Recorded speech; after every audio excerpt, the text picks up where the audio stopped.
Hey, what's up, everybody? It's Personification of Art here. Just doing another live stream. It's a low key live stream. I didn't even really broadcast it, actually. Um, it's just something that I'm just simply doing tonight.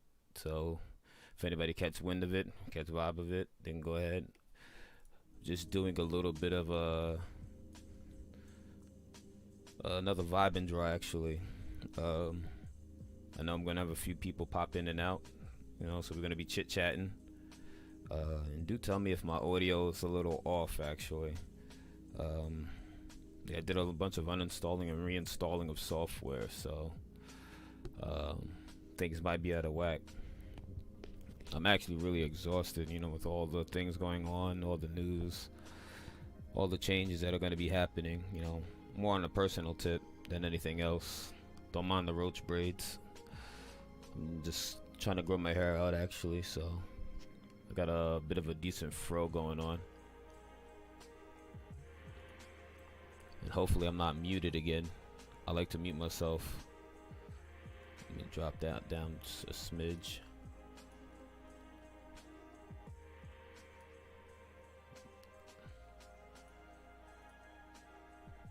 Yeah, so never on time, but hey, I'm not here for that actually. So I'm actually just looking up some references right now. I really don't want to draw the I don't really want to work on anything I'm currently working on. I'm going to try something new tonight. I'm going to see if I can actually get something started, an idea started, and pretty much finished within the time I'm streaming tonight. The whole point is to pretty much increase again the workflow I have going on. And yeah, so come in, uh, pop out your sketchbook, tablet, iPad, whatever you have to doodle on, even if it's sand on the ground. You want to drop some sand in the pattern, go ahead, do whatever it takes to get something going on. I should be live on Instagram, Twitch, and YouTube. I always forget YouTube. I recently just gained access to my Behance, but I never got around to actually setting up and getting my stream stuff incorporated into Restream. And of course, I forgot Restream requires a whole nother setup to add additional, so I'll get that done tonight after the stream. So, yeah, if anybody's got any ideas, if anybody's familiar with my style of drawing, I do a lot of anime-ish type things, very anatomically incorrect. So don't roast me too hard. So that's more or less the lines or cartoon characters, but those are along the lines of what I draw. I do want to expand. I probably have food on my face. I apologize for that. So if you have any ideas, you want to tell me what you're drawing, I would be in the actual sketch and draw Discord. But again, I didn't really announce anything. But if people start popping up in there, I might drop in there to expand the conversation. There's a lot of real cool people in the sketch and draw Discord. I cannot lie. I've had many great conversations with fellow artists, artisans, creatives, whatever you want to call them. They're a bunch of great people. And I think that everybody who's interested in creating anything, sharing ideas, looking for inspiration, that is definitely the place to go. If you're an art entrepreneur, we have a lot of people in there who can give you some unlicensed but good advice. It's professional but unlicensed. So I highly recommend that. The link for that should be in the description below. And if this is IG Live, if I am live, I'll post that in the archives. I'll save it to IGTV, and I'll have the Sketch and Draw Discord link posted in there as well. All right. Again, tell me if my how you doing? What's up, Steve? Just let me know if my audio's out of sync, a little bit out of whack. I'd rather have my voice overpowering everything, but just let me know if the music is drowning me out, okay? So, I'm actually testing out my Stream Deck, or not my Stream Deck, my touch portal on my phone, and it seems to be working fine. What you up to tonight, Steve? Let me move my keyboard. I don't need my keyboard over here. Get my little tablet. I'm actually drawing on my Huion tonight. Can't find my glasses, and the Surface is not necessarily a small device by any right. It's definitely bigger than an iPad. But because I have such a I have a slight stigmatism, but I have trouble focusing. So, depending on the lighting, I don't really have that great of lighting in my house. Even right now, I have this big old light shining. The Surface gives me a little bit of a headache when I'm exhausted. So, again, that's just my fault. I'm getting old. My birthday was actually this Friday that passed. And everybody on the Sketch and Draw Discord pretty much hooked it up for me. They made it a night to remember, so that was lit. All right, and I'm just looking for one more thing. There we go.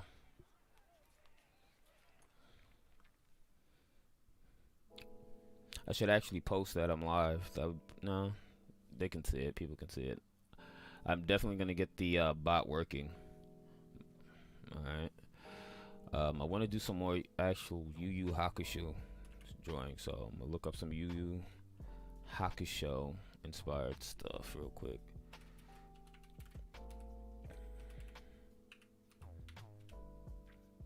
Alright.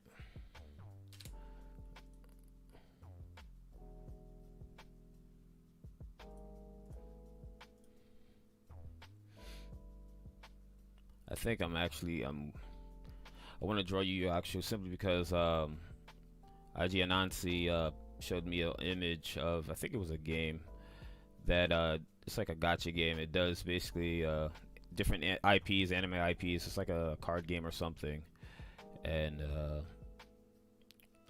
basically there's a whole picture of what Yu Yu Hakusho would look like in a certain style. Granted, it looks pretty much the same, just a little bit more polished, but I did like the way that looked.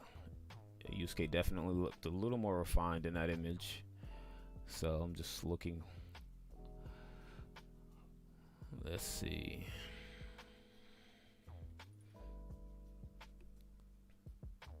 I almost got started with Devil May Cry. I've never actually drawn a Devil May Cry. Matter of fact, we're gonna look at the two images, references that I can find. I'll pick afterwards whether or not I'm doing Yu Yu Hakusho or Devil May Cry. So we're gonna look up DMC. Hopefully it doesn't give me DMC the reboot. Of course it does. Do Virgil.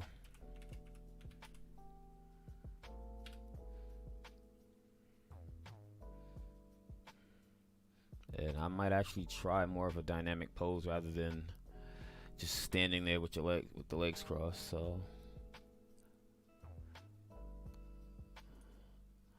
oh, I like that.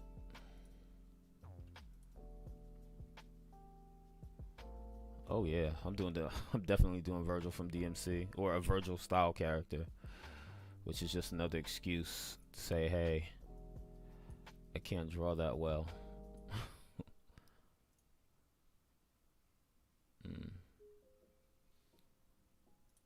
All right.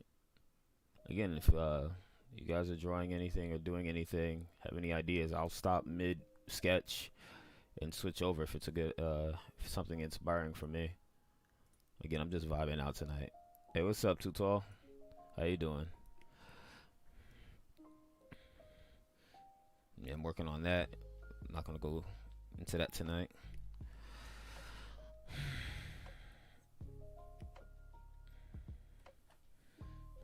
See, I don't even have my I don't have my thing set up. Oh, how you doing, Monica?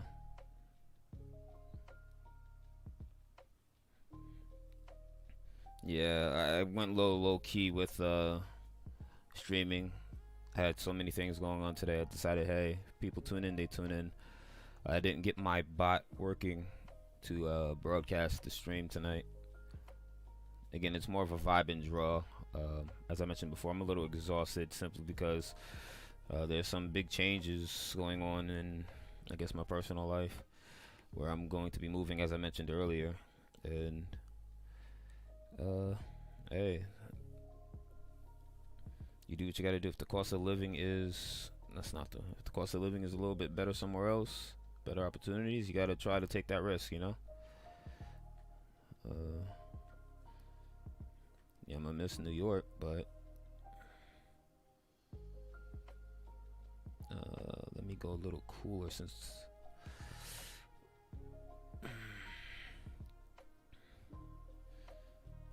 Yeah.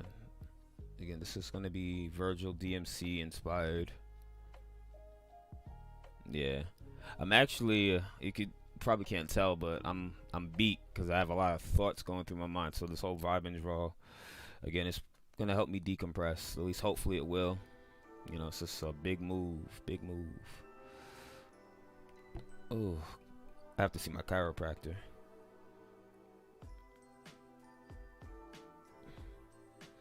All right, we're gonna start off. So I made several pencils in Sketchable. That's the app I'm using tonight.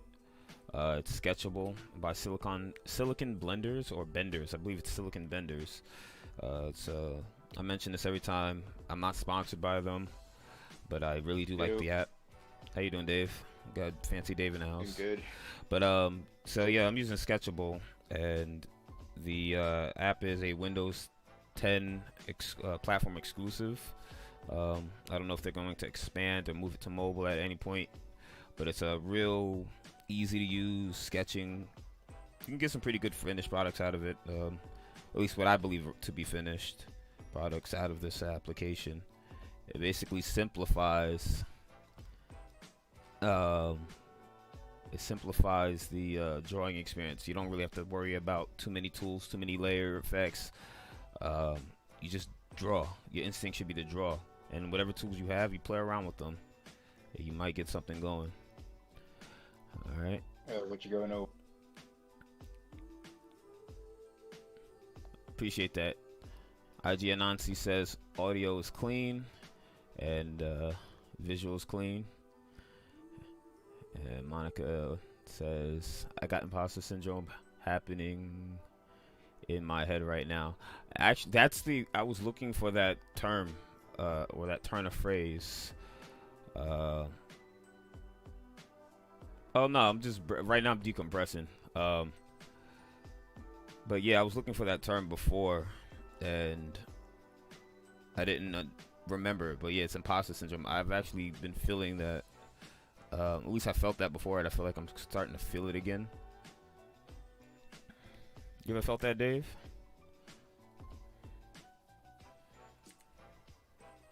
But they don't call me Fancy Dave for nothing. Yeah. So back to what I was saying before. So in Sketchable, the tools are real simple, but it does have one of the staple features, and that's to import your brushes. So I've primarily imported pencil brushes or image tips, basically the patterns in which you can bring your tools in, basically a repeating stamp. And if you look, obviously, if little kids are listening, there's one brush that I'm not going to read out loud, but I have 4 brushes in total that I use in my pencil tool palette. So I have the pencil that I call a press, based off my name, Preston. Press Seal number 2. Press Seal number 2. Well, the first one's number 1. This is number 2. Press Seal number 3. You see where I'm going with this. And of course, the last one, Preston's Thick Butt Liner. We're not going to say the word out loud, but Thick Butt Liner. So,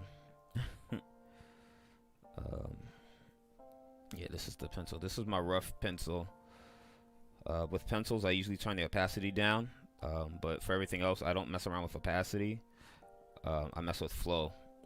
But for pencils, I'll leave the opacity a little lower than 75. And I want to try a different technique, starting with a very large brush. And we're going to do some roughing. I can definitely relate to imposter syndrome. IG account. Oh, yep. So you are going to do a fully new drawing? Yeah. I need to decompress tonight. I got a lot of thoughts on my mind based off, the new events of me moving and whatnot. So, obviously, I won't mention company names or this, that, and the third. That's none of y'all's business. Alright.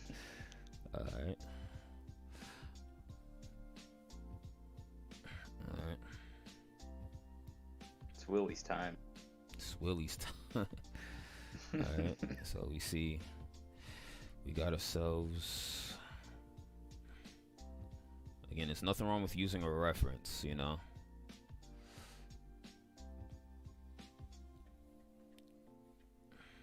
There's nothing wrong with using a reference. You get your rough little scribbles going. Obviously, you don't have to worry about being anatomically correct. The proportions can be off right now. That's the whole point of a rough.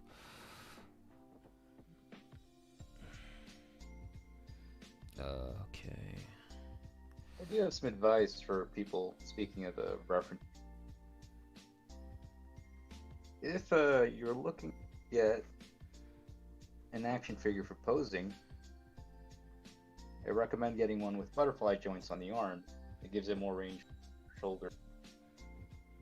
So you can have a little bit more posability to draw from. You said butterfly joints? What? Joints. Okay. Fancy Dave's, he's the toy master.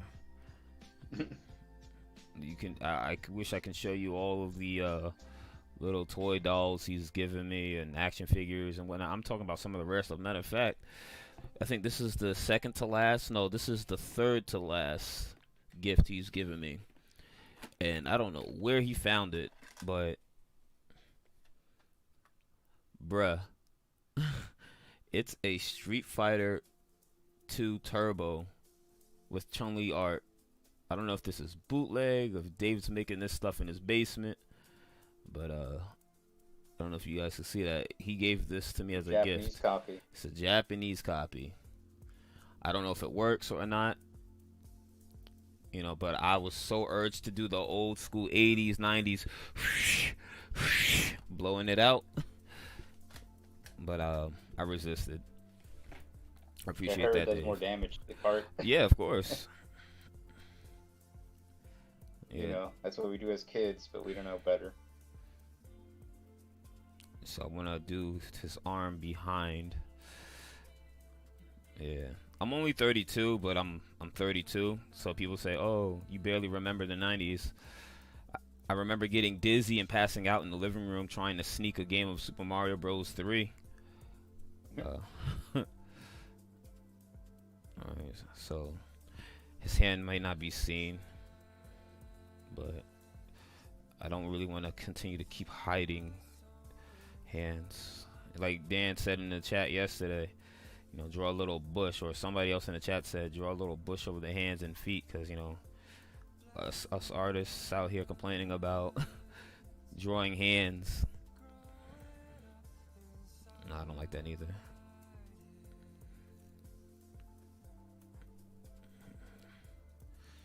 Alright.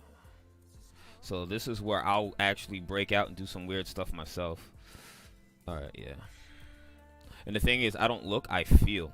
So it's something weird. Again, I don't know if this is going to garner great results, but I prefer feeling than looking.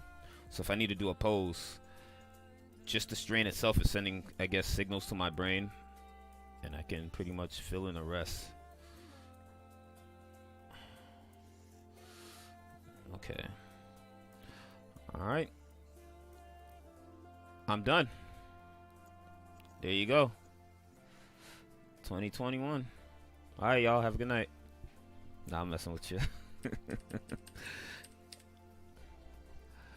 Imagine Dave. Some people in the art world with the right marketing, they can make that work. Yep, they can make that work.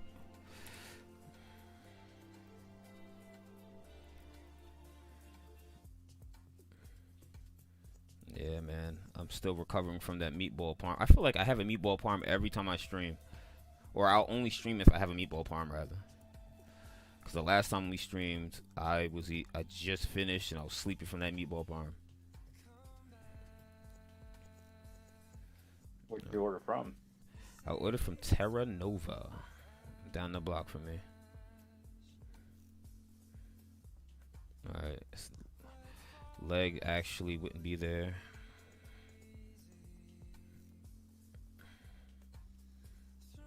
So His leg is actually going this way. And then downward, because he is stepping. And of course, again, I'm gonna fix all of this as I go. Turn that in. Yeah, man, I will, you know. A little sophisticated stick figure with some dot eyes. You gotta. Come on, Pretzel Rock.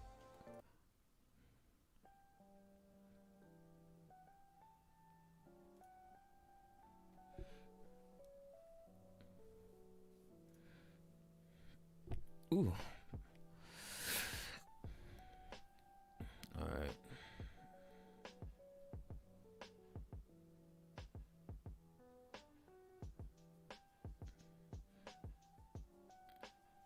All right.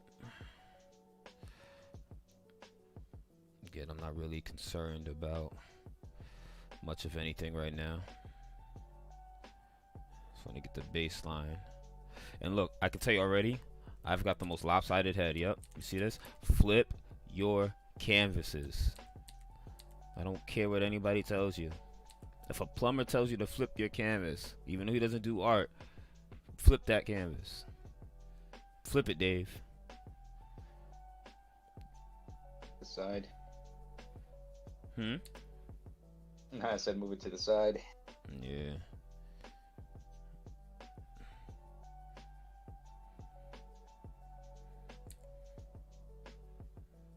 Flip them canvases, bruh.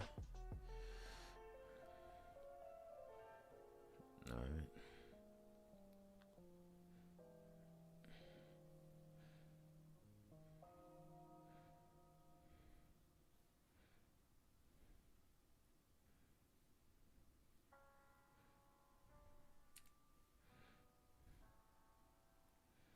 Again, so what I would probably do is I'll end up doing a messy blocking, and then I'll start erasing out some of the details. So, again, I still have a lot to learn as far as anatomy is concerned. I believe that actually would droop a little bit lower.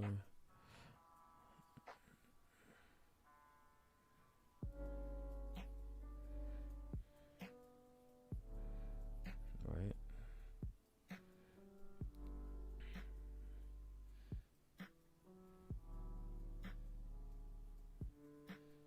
You've been following NFT stuff? I'm not really gonna talk about it too much. It seems like that's the buzz thing. Oh, the what was it? Fungible art? I think it's Fungible, fungible. fungible. You can't fudge with it. That's pretty much it. You cannot fudge with it. I just saw some articles pop up about that. Oh, right. What do you think? You don't think much of anything, right? I still, you know what it is? There's too many Not different. sure, actually. I feel I'm like there's too genuinely many. perplexed. Yeah, there's too don't many know what to think. things. Yeah, there's too many things coming out about that. So obviously, you want to make sure you're going to your trusted sources first, and then cross-reference the information you're getting with that to see exactly how it works, and you connect the dots with all the common information coming off of that, you know. But we were talking about it before. I think last night or the night before, you know. Does it really hurt? You know, why drop a bag if you know you can potentially get your royalties no matter where it goes, no matter how much you sell it for, you're getting something. There's always going to be a kickback, right? I think I want to. Okay, I just want to. This torso's a little too long, but again, I'm gonna fix all of this later. Let's get something going. Let's get something. What you working on tonight, Dave? Any art? Or you just relaxing? Yep. Oh, I'm working on awesome. just the bare beginning. It's really the colored pencil layer that takes the longest. Yeah, this is my man Fancy Dave. Shout out your IG real quick or your socials. Oh, it's I have a simple and a complicated one at the same time. It's the _fancy_Dave. the_fancy Dave.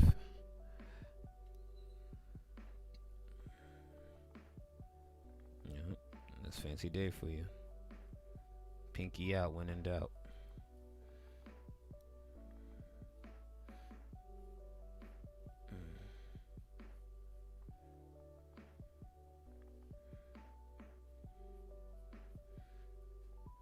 It's weird. This is really weird. Okay. I think I got something going now. I can see something. I don't know what, but I see something.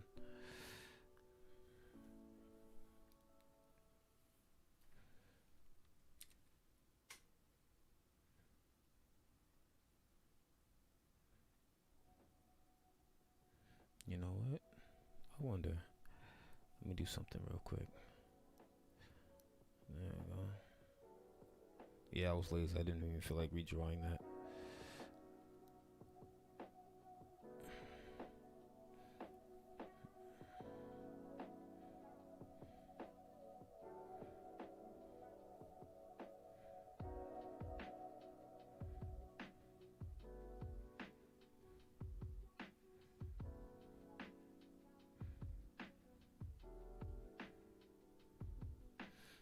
Actually,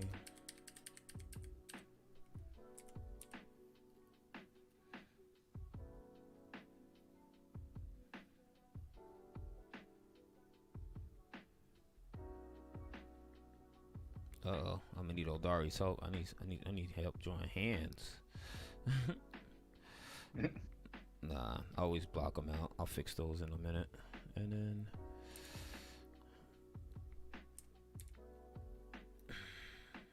I know we talked before about your.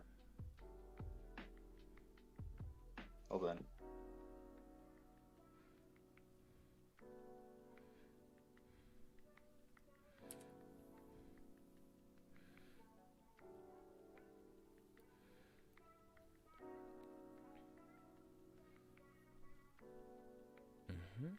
and I believe the thumb is right there, right? Yep, it's the thumb, and then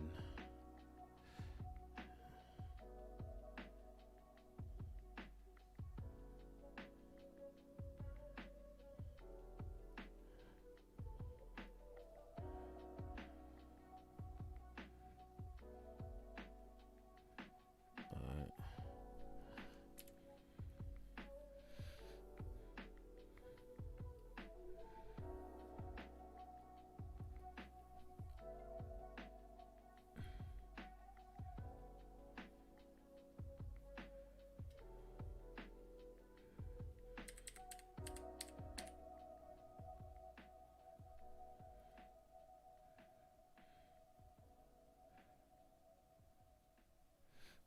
Actually, we're gonna use my buddy the line tool. We're going to do infinite. Man, this line tool saves me so much trouble.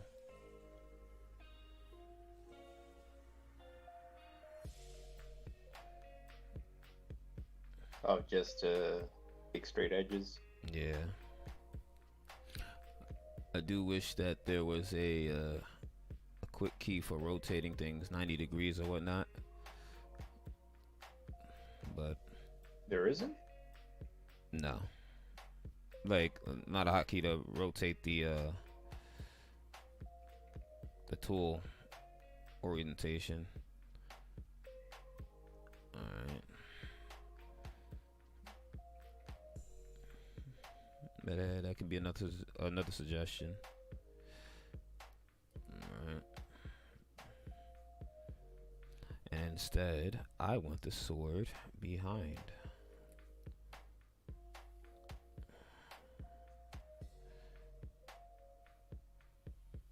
Alright, I don't want it too long. I don't want no Sephiroth's size sword.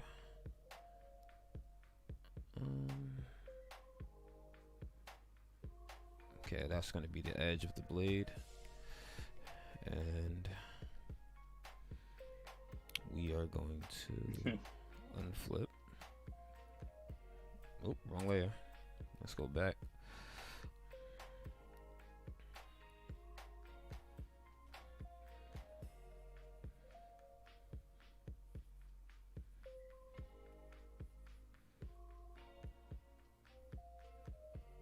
I think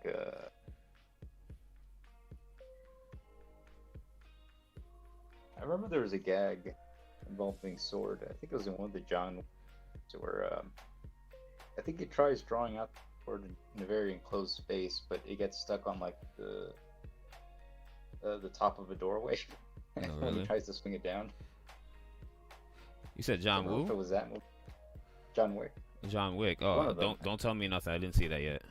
I did not see that at all. The thing is, I don't remember if it was that movie. Nope, I don't care, Dave. You haven't spoiled anything yet for me, but there's always a day for you to start. All right. So he seems to have this weird collar thing going on right here. All right. And then his jacket, of course.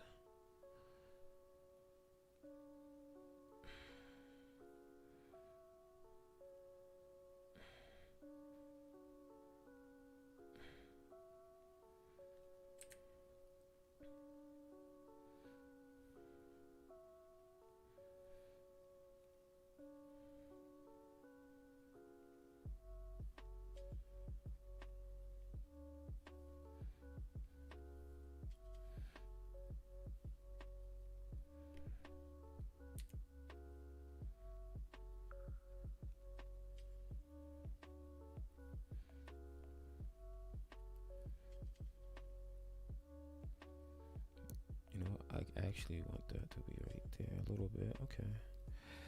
And then, from the looks of it, yeah, his jacket is real. You ever imagine how tight or hard these jackets really are? Like, are they made of like soft fabrics and malleable fabrics, or like are they made of like some type of metal alloy? You're right. Stylization. Yeah. All right. And with his arms swinging up. It's like like when I watch some of the Marvel movies, obviously they don't want to do like the pure spandex, but they still want to make it look stretchy. Yeah. You have to wonder how comfortable is it to wear those and He's move like, around and he's like, not at all. It's not stretchy at all. It's not comfortable at all.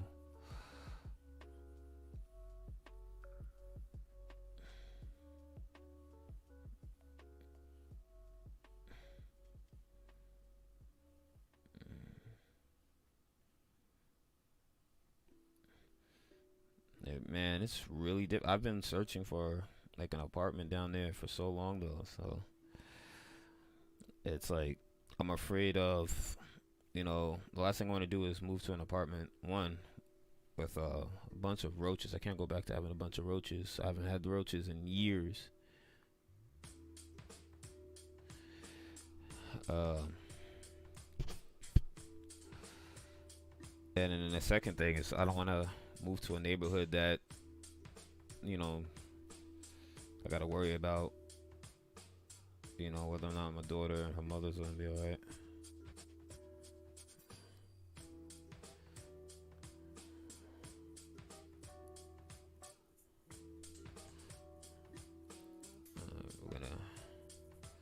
I don't want to necessarily cover the.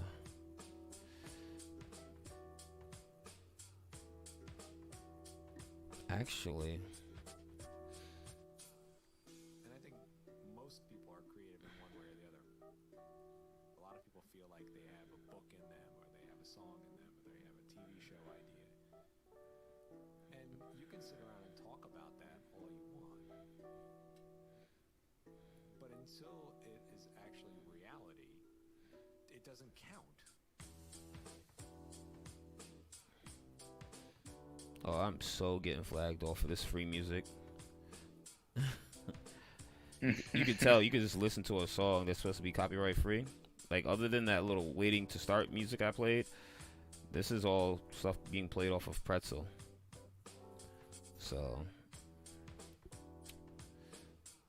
it's like, oh, Preston, your account is no longer there. Although, man, they smoked me.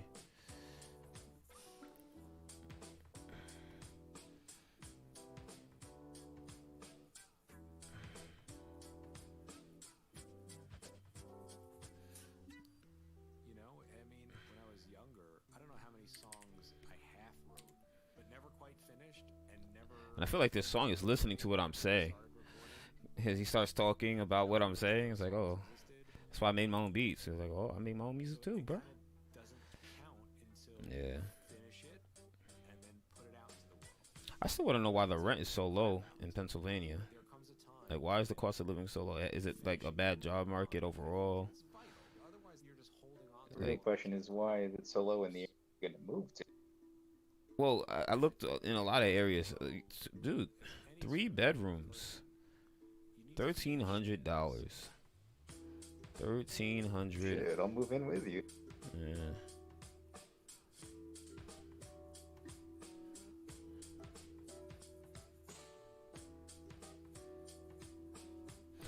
Fancy Dave said SHID.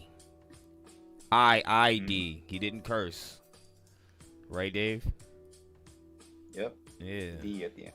Yeah, Shaquille O'Neal coined that, I think.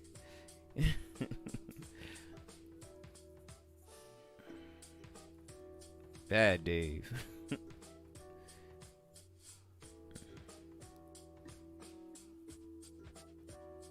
Alright. That cliche of art is not finished, it's abandoned. Alright. It can always be better. But you have to finish and you have to put it out because There we go. otherwise you're just the guy talking about Is this an ad the guy doing it.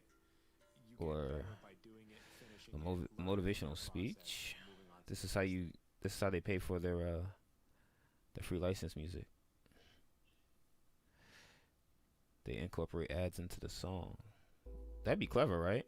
Like a real dope lo-fi or trap beat, you know, whatever kids listen to nowadays, and just incorporated an ad for mundane things. You know, it's like, yo, man, Travis Scott dropped that new album. Yo, those songs go hard. I got the sudden urge to buy rice cakes all of a sudden, though. I don't know why. Just incorporate ads in famous hip hop songs. You know how they used to do product placement back in the 90s and early 2000s? Well, they did it throughout all the music. They need to go back to doing that. Because I remember every time I used to watch a music video with like Busta Rhymes or pretty much everybody back then who was really popping, they would have Nokias. It's because New York is just that high. Yeah, New York is ridiculous. Look at the most famous 80s example, Adidas. Adidas. Yep. I love saying that like that. Adidas. Adidas. I don't know what I want to do Yeah, I with wonder this how much jacket. money did they make off that? Run DMC. A bunch. But how much are rappers making now or artists making now off of selling their branded shoes or whatever type of clothing now?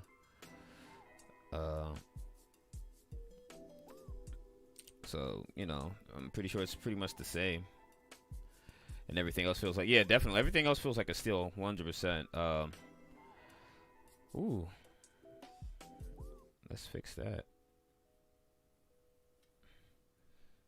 Again, you don't want to stay flipped for too long. Because then you don't see what you're doing on the wrong side, okay? And this is why you need more construction lines. I skipped a lot of it because I was too busy looking at this reference. And it just did not. You can't use a reference to cheat your way through. You can use it to help you with your construction, but don't do what I'm doing. I'm trying to ignore the basic construct of this character, and you can see I'm stumbling now. I should have been done already with this roughing. Alright. I see all the shapes in these references, and I'm just not applying any of them right now. I'm gonna regret it. Alright. I like showing belts. It's just a weird thing I do.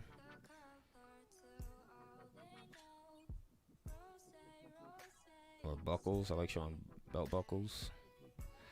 And I already have an image in mind for a new buckle I want to do. And then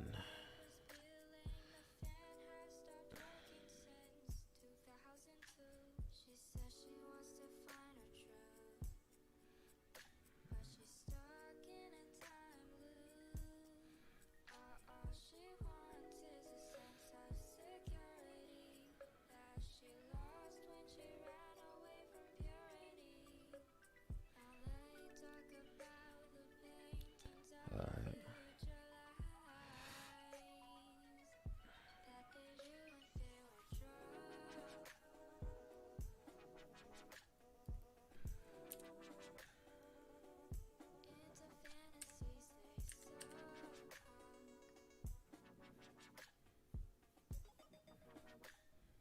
No, I want it flowing the other way actually. So if you had to go like that.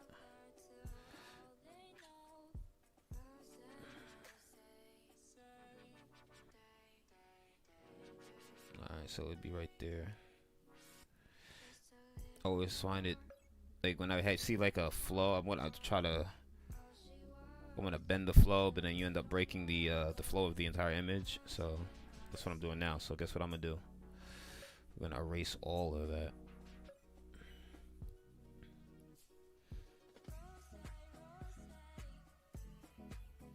So I don't really want it too much.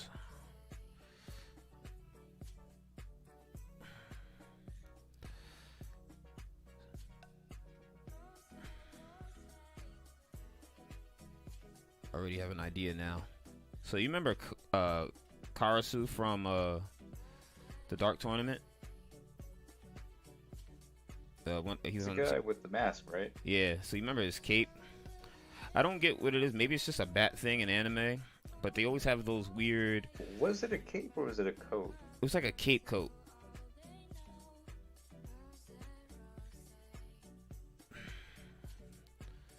That's what I want to do now. And that's what I'm going to do. Because you know why? I'm the boss. I can do what I want. Know how much you love your guys with the swords. No, what are you talking about? Lies.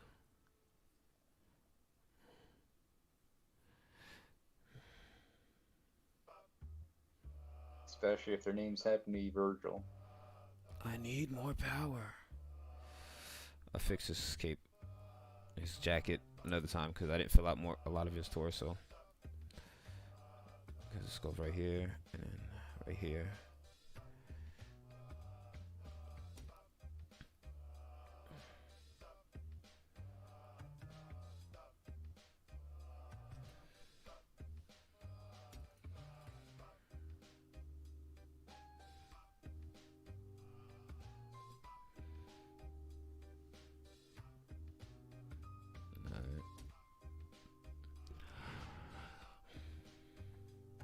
Want to become famous? Buy followers, primes, and viewers on insert link for spam. Love Twitch. You gotta love Twitch. Alright.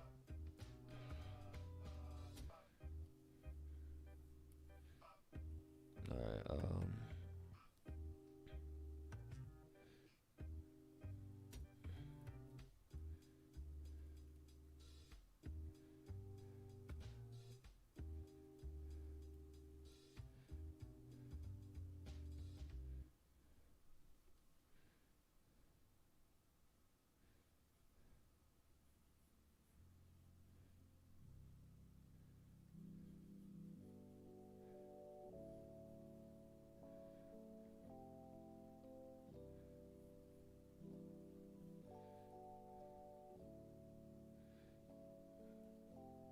no, I don't like that at all. I like my shirts tucked.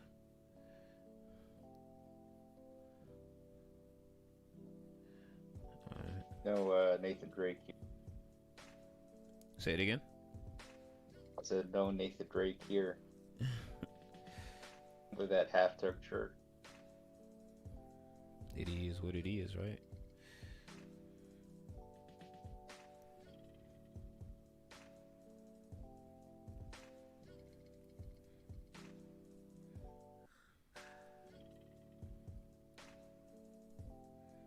Alright, we can go into a little more detail now. Here.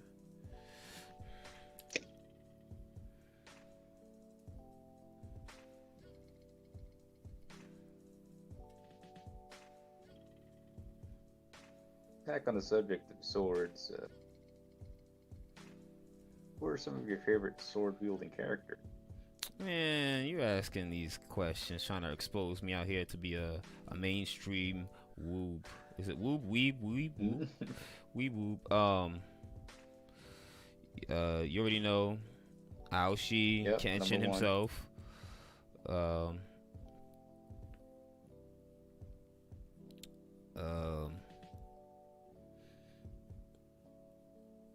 What's this guy's name? Vicious.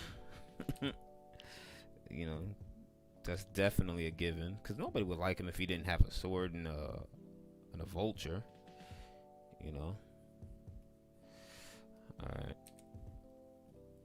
Who else? Does Edward Elric count? I don't know. Or is that more of a... Jack of all trades kind of. What type of weapon is that? It's technically a hidden blade, is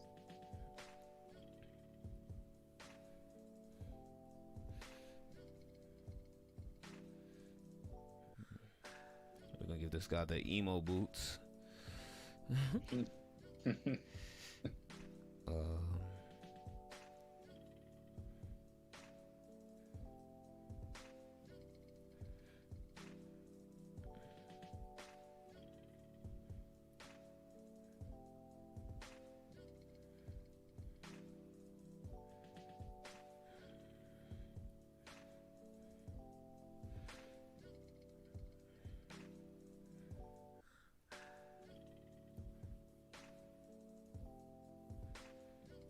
I might just set the other button. No, because I like the pan button. I'm just gonna set the other button to pencil again.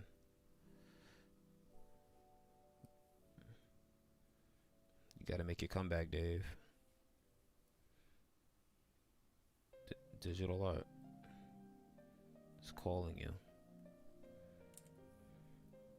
calling me out. It's calling you out on on stuff. Yeah, let me get that. You ever, well, no, let me not ask it. That's embarrassing. I was gonna say, you ever catch yourself drooling randomly? I mean, I've woken up that way. Nah, man. I will drool mid just doing nothing. Oh, I got problems. I think it's because I leave my mouth hanging open sometimes. Yeah. Alright.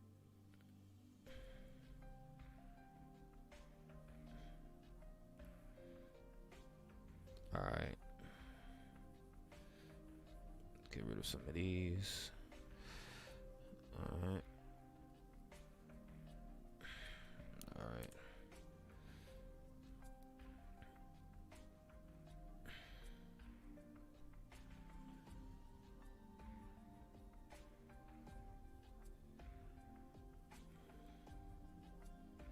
There we go. Alright. Let's do my favorite worst part.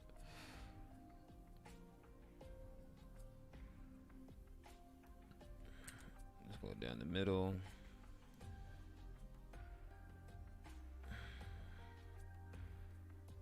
Alright.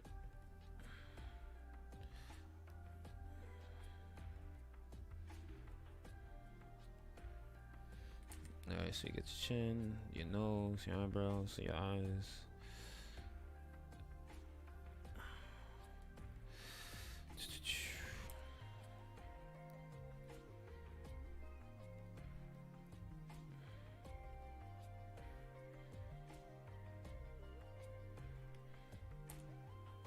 Oh, look at that. Got a little bit of a busted jaw syndrome over here. That's all right.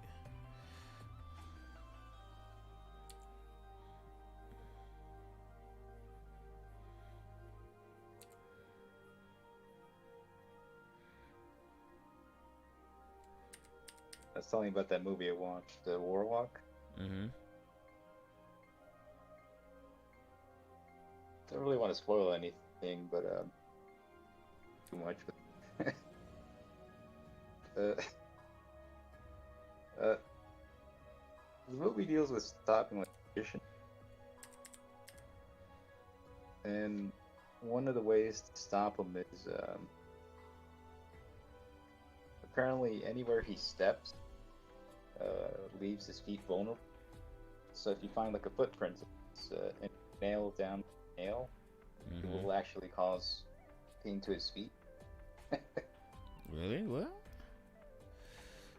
That's what happens in the movie. So there's just this one scene where the female lead nails down his footprint, and it causes. So so the actor is just overselling it. On some WWE stuff, and they flip. Yep. Yeah. I want to see a Looper video. I want to see a top 10 most oversold scenes. Pretty sure they probably have done something in the past decade since they've been on YouTube, right? They had to have. Probably. Most likely. You can only do so many top 10 lists of a generic thing, right? Yeah.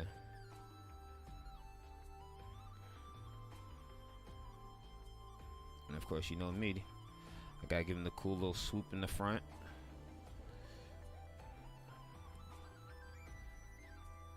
I'm not with giving him the Eddie Monster. And then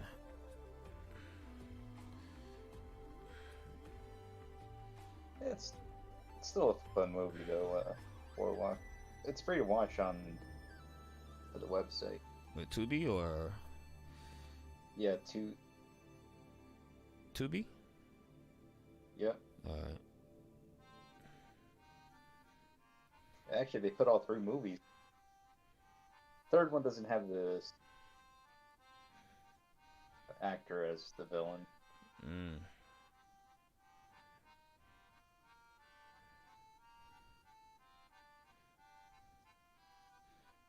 Alright. You shot me. You really shot me. Was it knives? It was nice. Yeah. I don't know, something about Trigun. I really like Trigun. I love the way it looked. I love the way it flowed. I can't get Rem's name out of my head. Rem. It's a simple name. Well, he was screaming her name throughout the whole show. And the music, I have the soundtrack, so I actually like the music in that show. All right.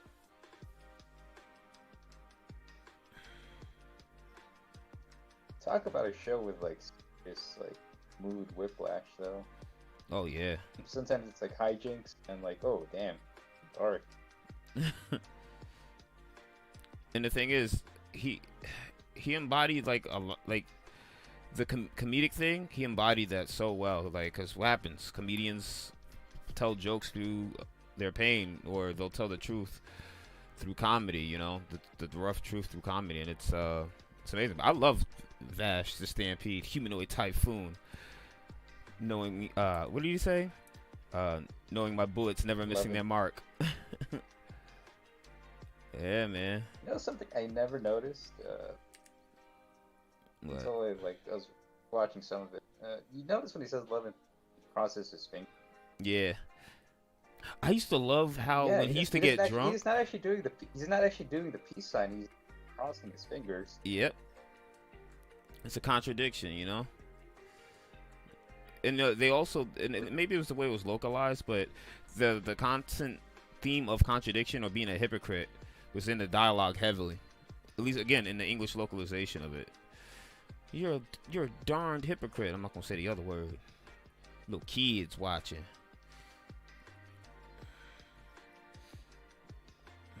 All right.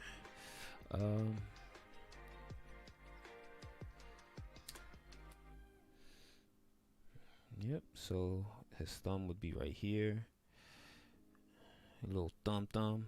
You got a little thumb. Yeah, he got a little thumb. I love when he used to get drunk, and I think it was the one time the guy who made the gun, he got so hammered that they were like playing kissy cuckoo, and I just found that to be extremely hilarious. What was his name? It was funny because they drew the character real Cuban looking. Was that like the third episode? It was real early on. He needed a new gun, or he needed to get his gun fixed, and the guy was a drunk. I think they stopped like some bandits from, I think without firing a shot, right? Yeah.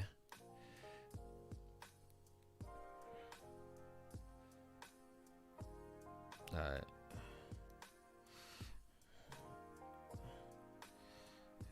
So.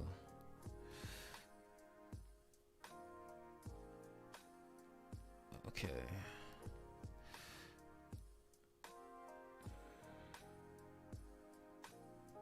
Oh, that thumb looks crazy. Power of digital. Boom. Boom.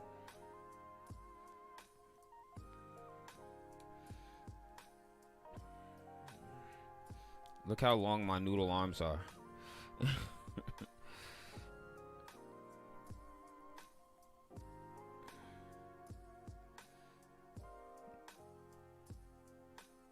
So, this is what I'm going to do. I'm gonna fix all of that. No. So now we're gonna use the subtle eraser, because I really don't know how to join these together too well. So I'm gonna just light erase it. In a situation like this, I don't really like just starting a new layer if I don't really need to. If I'm still working at the rough details, I'll just subtle erase everything and just resketch it. So what needs to happen is his arm needs to go up a little higher, and this helps me to come up with jacket wrinkles. Oh, I see. Yeah. Again, I pepper my lines a lot.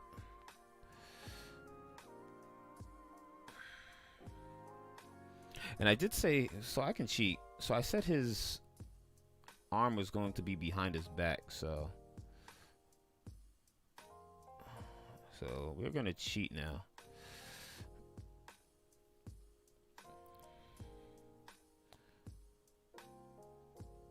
So we could fix that by making his hand a little bit bigger too. Just a little bit. Shift that over. Move the sword over.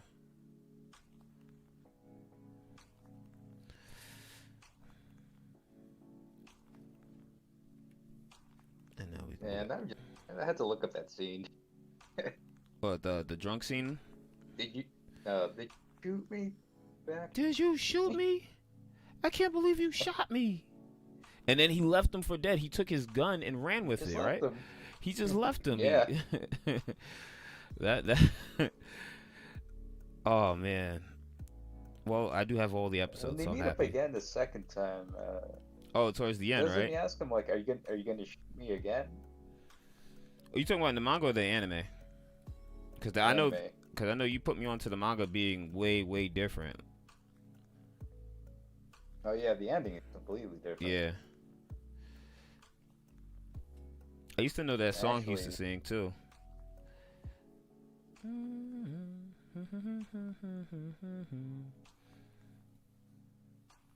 You know, I was curious about that.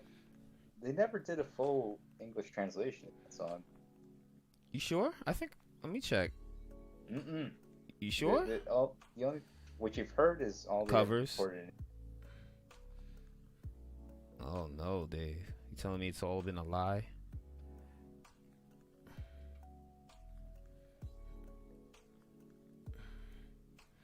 Let's get back to the boots. Let's give him some Payless. That's what we're gonna do tonight. He's gonna wear Payless tonight. I don't have money like that. Alright. Hey, at least it's not the Walmart brand. Great value. Yeah. Didn't we used to have a Walmart in White Plains? Yeah, we did. And they closed it down for what? Actually, I did hear.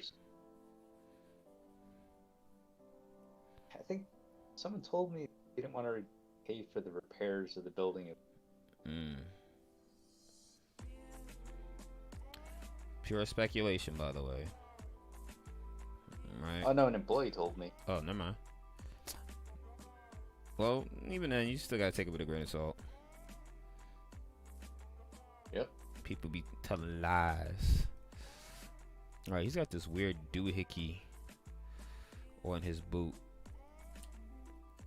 And of course, at that angle, the boot actually would be swinging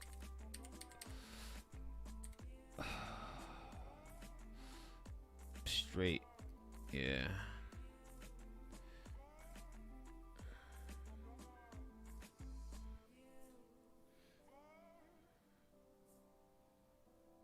What was your least favorite series of all time? We all have one. His favorite? Your least favorite series.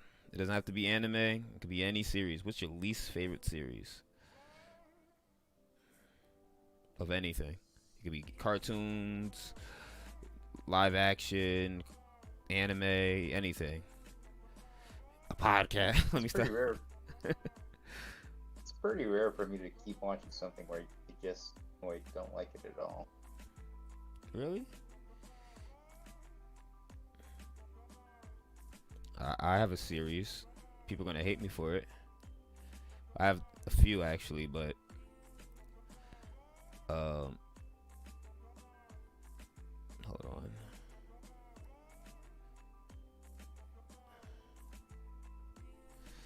Let me get that done right quick. So for live action, I hated Pretty Little Liars. I watched it almost in its entirety. So that's a live action show I just could not stand. Okay, so we're gonna move past that though. But I could not stand Pretty Little Liars. The cartoon series that I could not stand was Cat Dog. I hated Cat Dog. Yep, I'll tell you right now, I do not like Cat Dog. And then as far as anime is concerned, what was that show called? I don't like One Piece, but it's not something I hate. What's the name of that series? Well, like Fairy Tale? No. It's literally on the tip of my tongue. You know it's on the tip of my tongue because I'm blinking fast. Is it something from the past 10 years? Yeah, something definitely in the, well, maybe 15.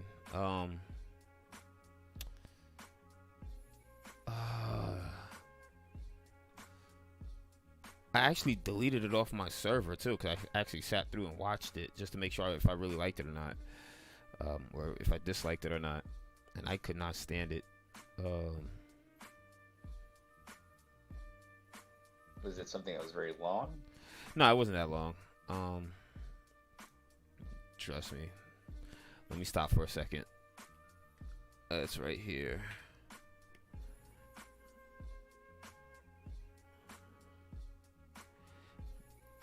Oh, actually, I have it right here on my uber duper super duper.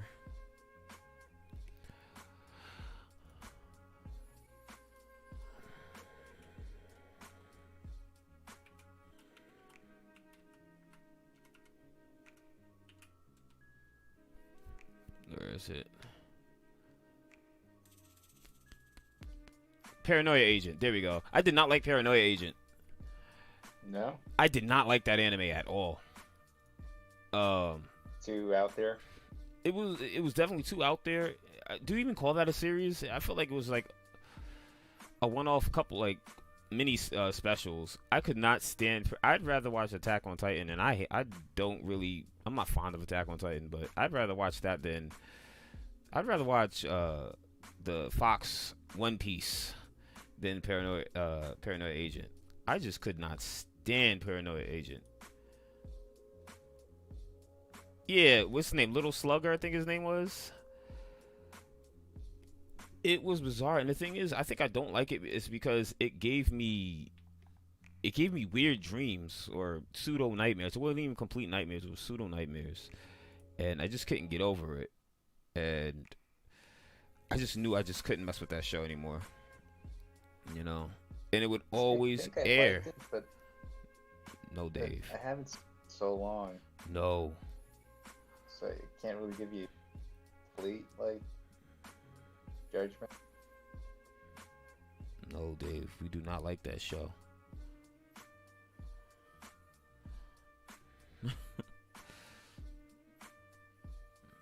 Alright, so he has these weird boot guards. Again, I'm gonna modify them once. Actually, he should be sticking out further since he's at a tilt.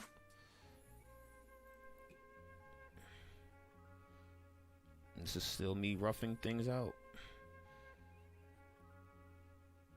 I'll definitely have some finished line work by the time I'm done with this stream tonight. That's a guarantee. Boom. Boom. Bop. Bam. Bam. Bada bop. Boom. Pow. Let me stop. Alright, get that going. And again, looking at his foot in this reference. Again, this is not Virgil, but I'm doing a Virgil-esque character. It's not going to look anything like him, unfortunately. So can I really use that?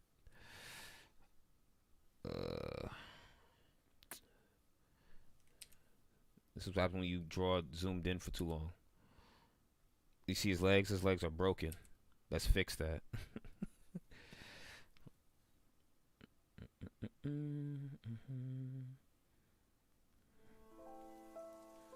Actually,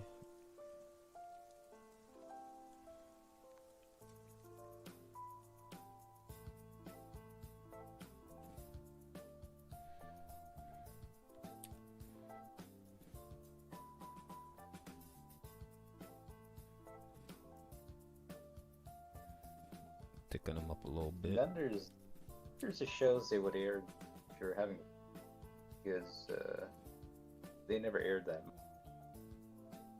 What happened? Then there's the shows you're not sure if you actually did watch them because they aired them so in. You Yeah. don't know if you agree. Like, do you remember Late Night Adult? The show called Pilot Candidate. No. Exactly. Most people don't remember it, but it did air. What was it about? Do you know? It was a mech show. Oh, I heard the name. I do know the name. Yep. Now that I said it. It wasn't the whole ear gear looking thing, was it? Hmm? It wasn't like. No, forget it. I'll just Google it.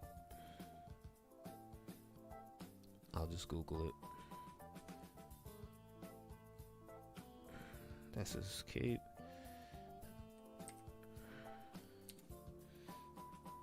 Gotta increase the size of both his legs.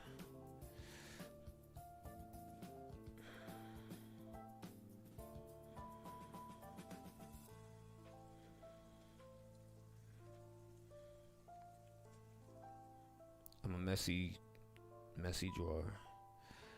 I mess up everything, and I'll keep hacking at it until I am okay with moving on. Again, completely anatomically incorrect, but that's all right.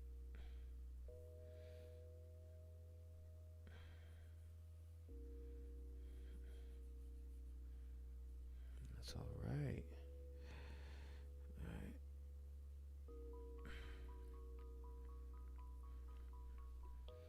All right.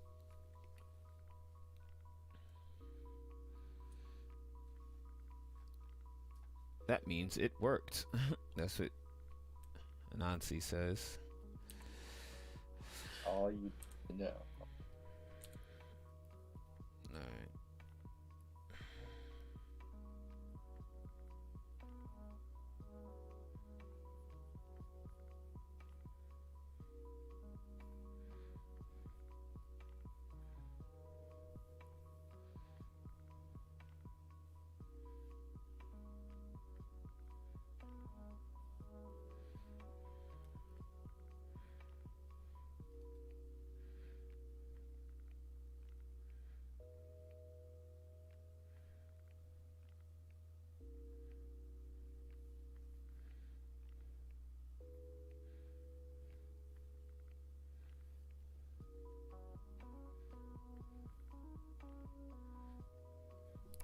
All right.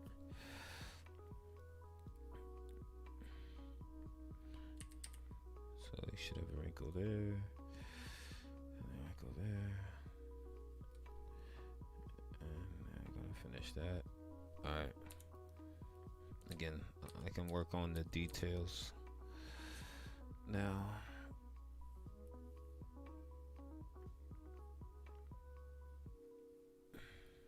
Oh, forgot about the whole hand. Got a little hand over here.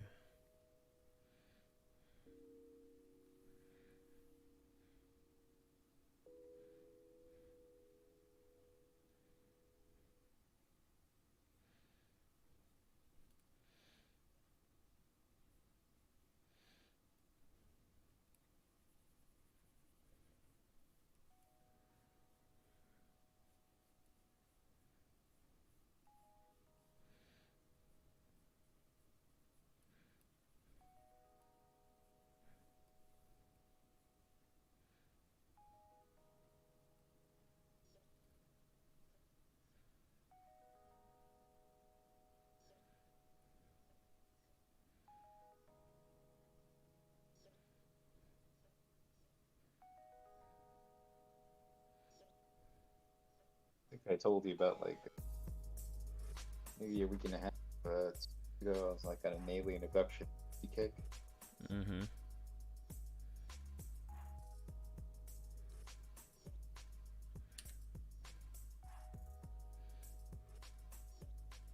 Yeah. So after that, because when I was a kid, I was like really into like learning about UFO lore. Mm-hmm. You fall out of it. You start to realize it makes much sense, but there's still some interesting ones, like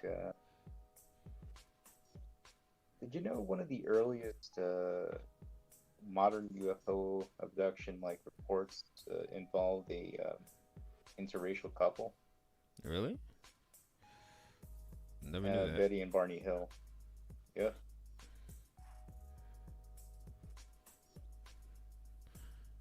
So you did all this research, huh?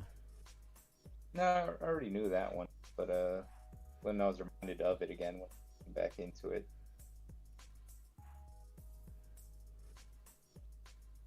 of course, the more modern explanation for what the UFO abduction might be a possible case of like sleep paralysis. Bruh, don't talk about sleep paralysis. I suffer from that so bad. I haven't had it in like 2 months, but people don't really understand the severity of sleep paralysis. Um, don't get me started. You know, when you start thinking you hearing voices and you hear the things that you're supposed to hear just because you're thinking about hearing it. Um, Hmm. Sleep paralysis is no joke though. It happened to me one time. Oh, really?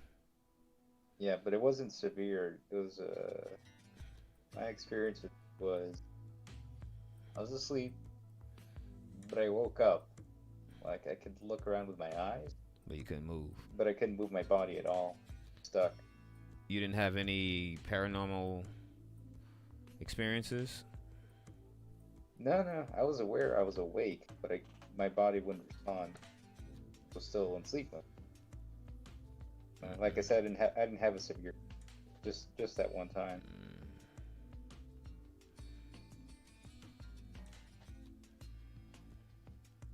When you start thinking about it, like, kind of makes sense. Maybe that could explain Could. the UFO abduction phenomenon. Because I'm assuming it's a pretty frightening experience.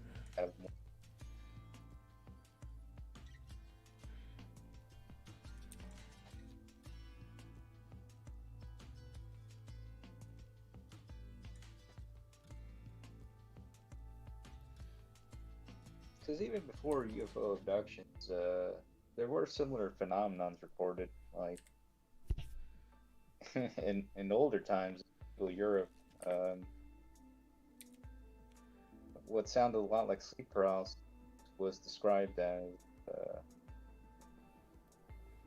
having a witch on top of you. Yep. And you can, yeah. Dave, I live this. Alright.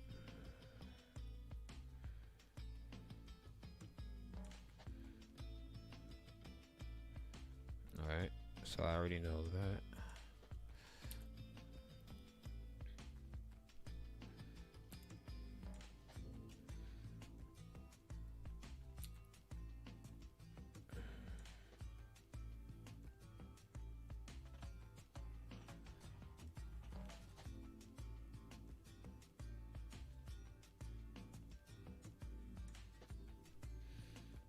Alright.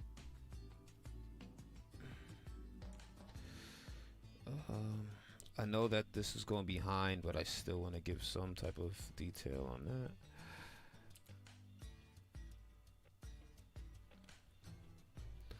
I like the code a lot. The tails give the picture a lot of character. I appreciate that.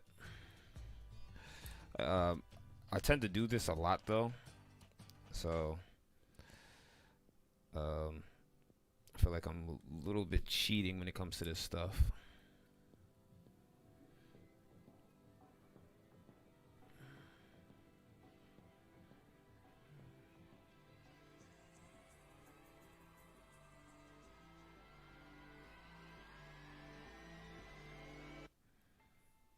Alright. The Michael Myers look. Alright, Dave, you ready to see the second phase of my my line work? Never before seen footage. Let's see it. Alright.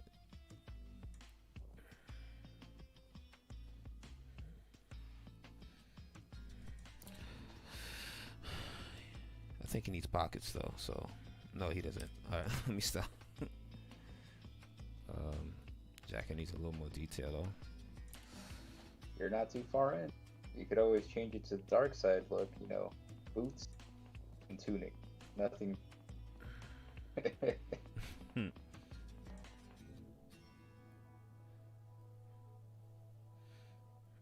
Bare leg.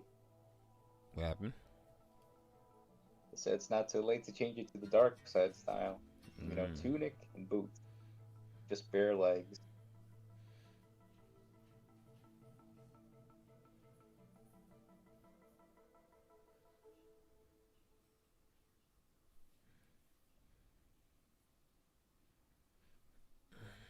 Alright.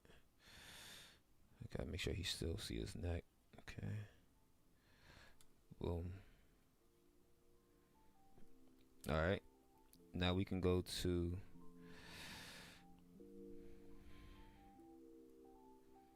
yeah.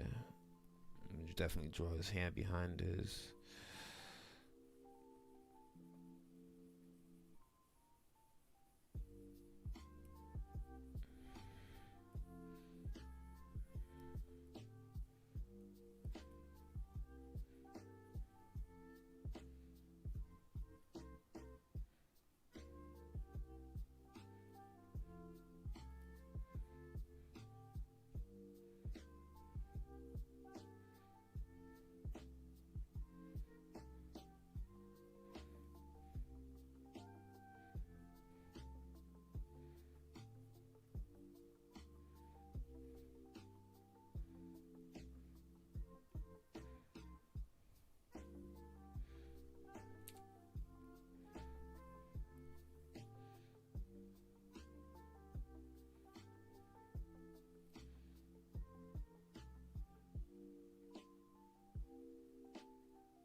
Let's go to.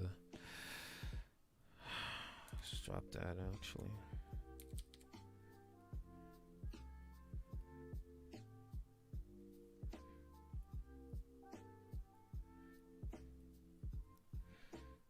All right.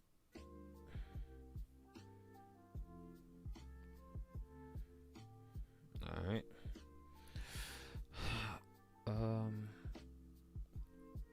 I gotta do the sword now. Forgot.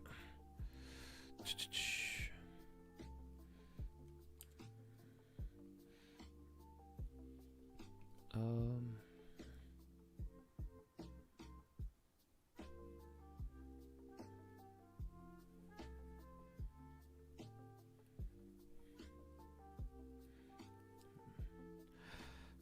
Obviously, I gotta put a curve to that sword. Like I stopped doing that mistake where you just draw the sword as if it was a straight ruler when it's really not. Hmm. Well, for a katana at least. Yeah. So let's see if this works. Rotate it a little bit, bring it up.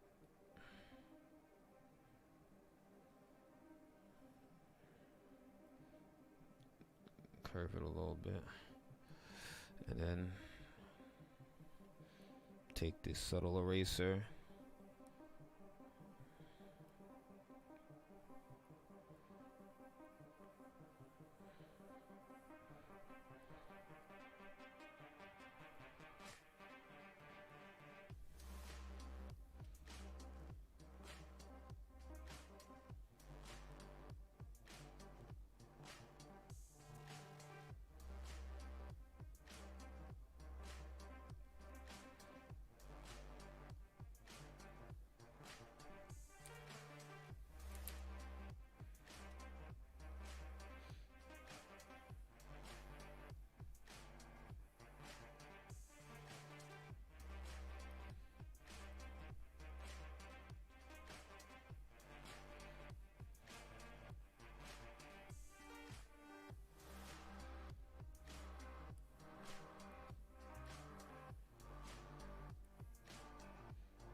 Talked a lot about your like influences from manga and anime, but who are some of your comic booking? Um, Comic Oh, book. you could just name one. We don't want to use up all of it. Um, well, the problem though is I didn't really read traditional like comic books that often, other than the ones that you brought my way. I would Hmm. look at the Archie Sonic comics a lot. That's about it. Um, yeah, I would say that. I used to look at some of the Spider-Man comic books back in the day. You remember Jason? Um, Yep. he put me onto some of the Spider-Man comic books out there, and I liked some of the styles. Uh, he used to do a lot of like comic book characters in that vein. Oh, I can cheat. Um, shit. Yeah, I'm cheating. So what? Wanna fight about it? Alright. But yeah, Jason Luce put me onto a lot of the Spider-Man comics, and I like the style of them just because the oops.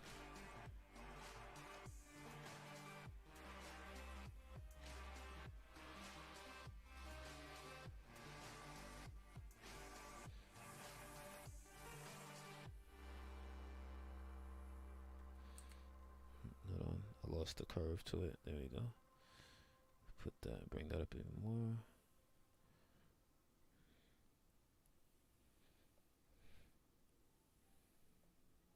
There's one thing about Marvel. They will throw a lot of top talents on their top books. Really? Yep. Spider-Man's always had a pretty consistent quality, at least in terms of the artist. Writing could be a writing's a different story. Something's not right. Oh, no wonder.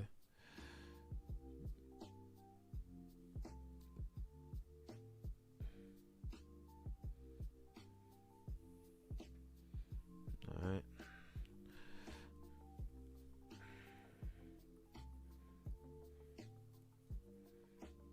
Use the tools you got. That was the curve line tool with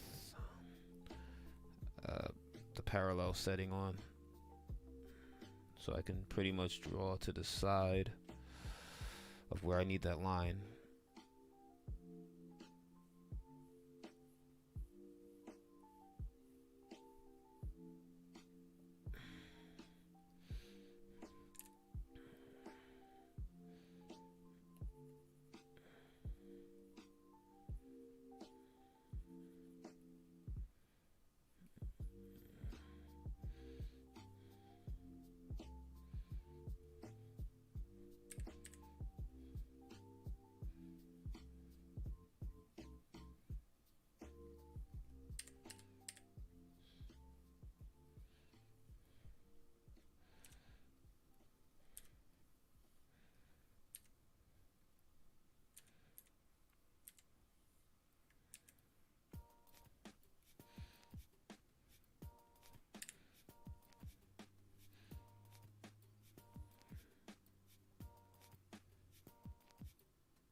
Give it that pseudo wrapped look.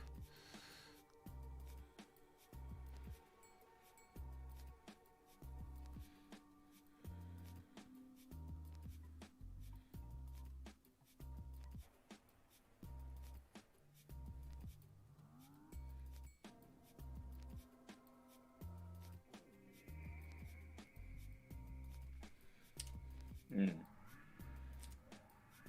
Going on the subject of swords here. Well, I'm a big fan of the Baki, right?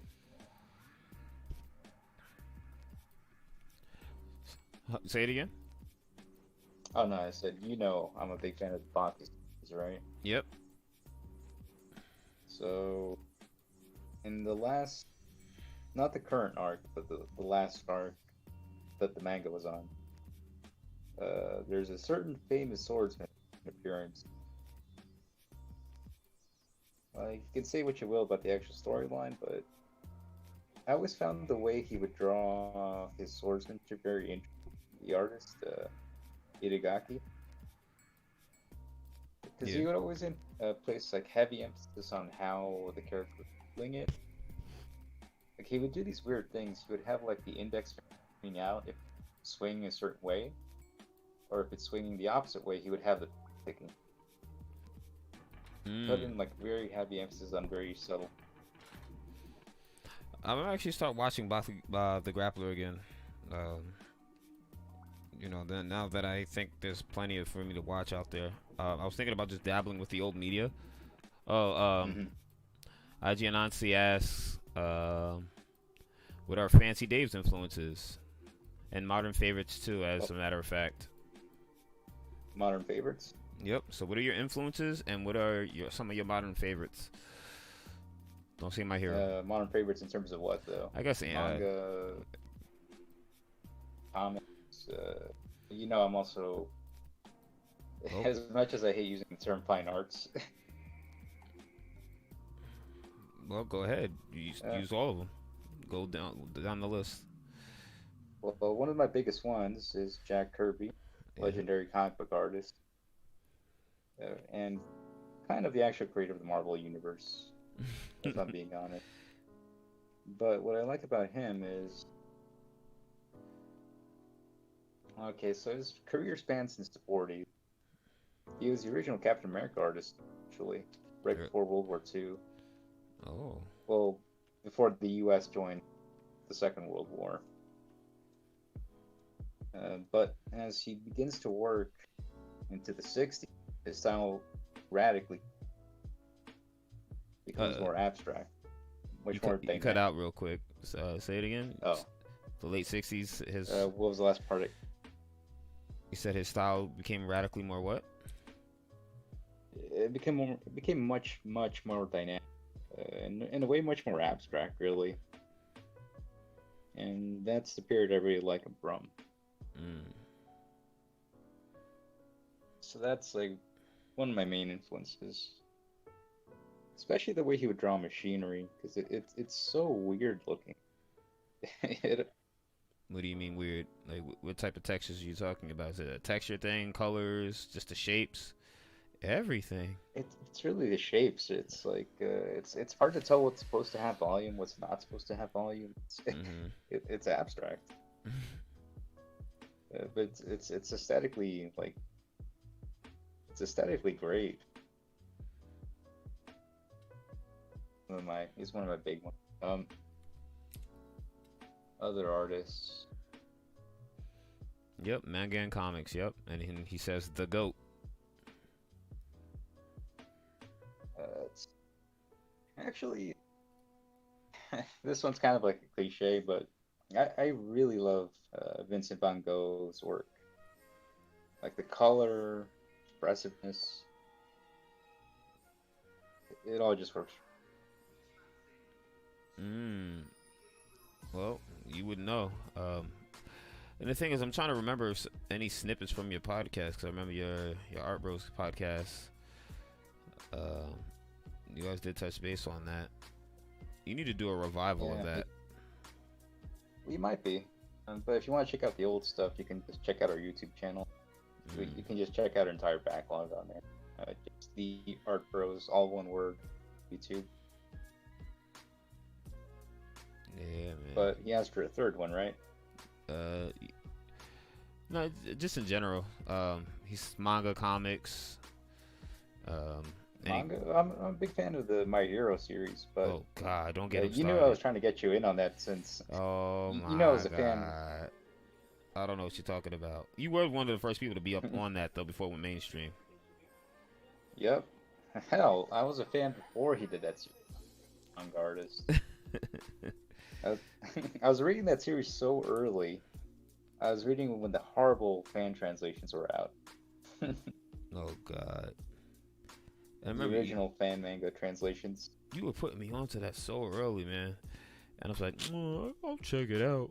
Hey, you should really check because you know what it is. You have bombarded me with, hey, you should check this out. You should check this out. You should check this out. Yes, I'm a hater. Meanwhile, I'd be screaming like a school child when the new episodes be airing or when I be reading. I won't lie, I get hype. I just don't like Deku crying all the time. And Bakugo screaming all the time. Well, it seems like he's quieter, calmed down a little bit. Yeah, he actually gets a big character development. Yeah. Oh, you're about to find out what happens to No, no, no, no, no, Shigaraki, no, no, but no, no. I don't want to spoil it too much, but I'll say this. Don't say nothing. Plead the You're fifth, about to get please. you're about to get in this current you're about to get it in this current season that's coming up. Hopefully, if it gets to that point. But I guess without spoiling a plot point, what I like about Shigaraki's character development in this coming up arc is all it does is just reinforce what he's about to do, which I just find so funny.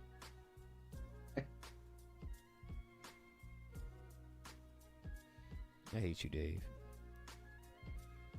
That's all I'll say.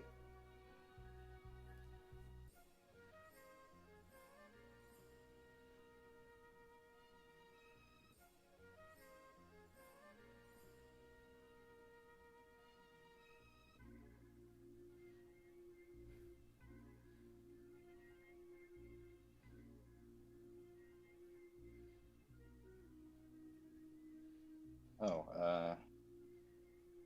I guess I'll throw in another artist. Good. There's this one like on the super end of abstract. Name's Mark Rothko. He focused just on color. Like that's all really. Just like I guess they're kind of like trying to describe it. They're like they're kind of like rectangles of like color, but not hard lines. Just almost like a blurry image, and how that color mixes with other color on. Mm. So he focused that to a point. I actually draw a lot from my color palette for stuff. Okay. Aside from Jack Kirby, have you done any, or have you posted any of your art on your actual Instagram based off of any other artists? Or is it just Based primarily? on like homages. Yeah.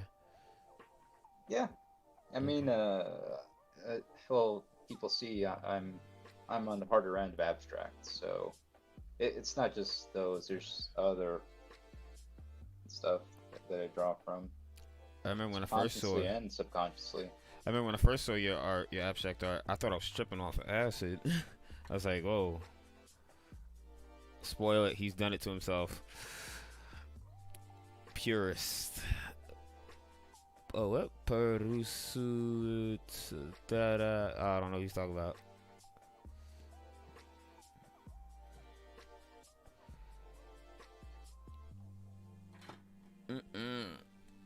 Ooh. How you doing, Tamika? How you doing? I'm making a mess on the canvas. That's all. I'm not really making much of anything yet. All right. It's time, Dave. New layer. We're gonna hide the sword for now.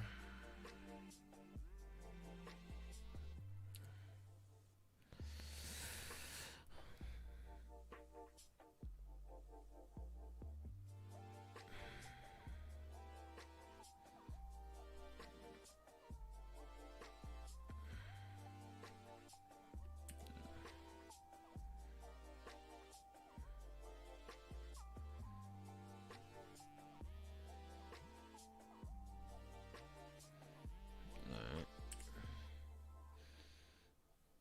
Alright, we're gonna drop the first layer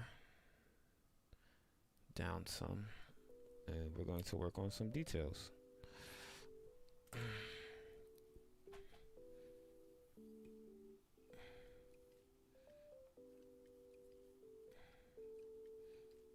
Alright, now you're gonna see the true pencil.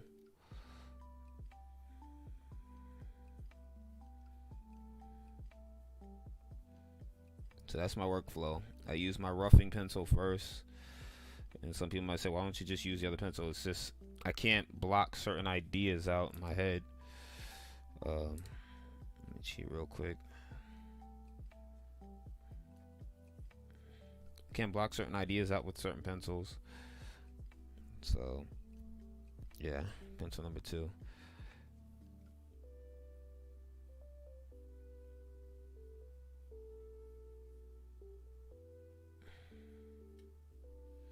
Gonna get that going.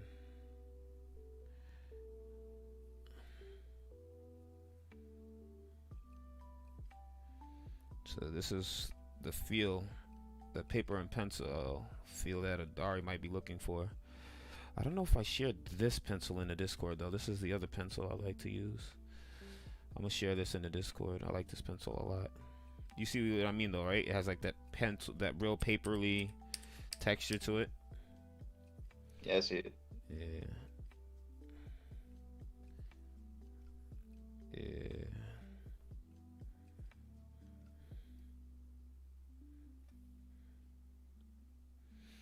Again, your detail work is nothing without your rough work, and that's something that, again, starting off, I should have constrained myself to doing the basic shapes of the body off the reference, because I completely I discarded pretty much everything I was referencing off of that.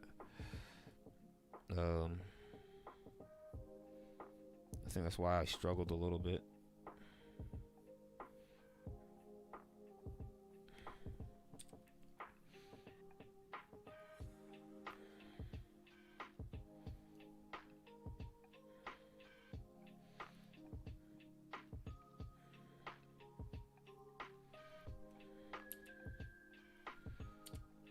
Yeah.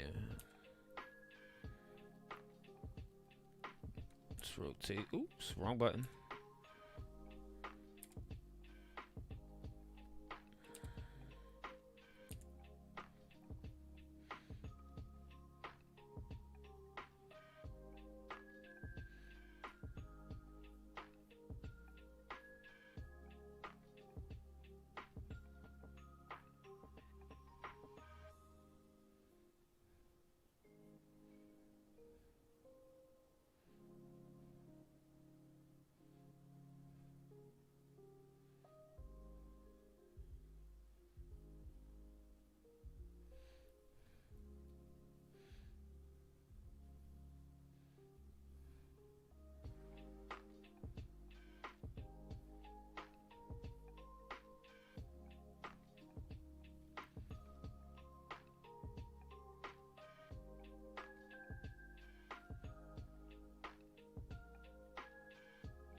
We're gonna fix that.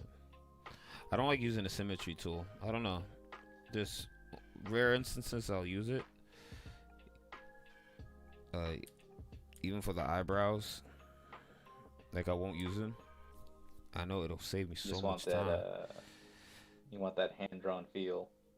Yeah.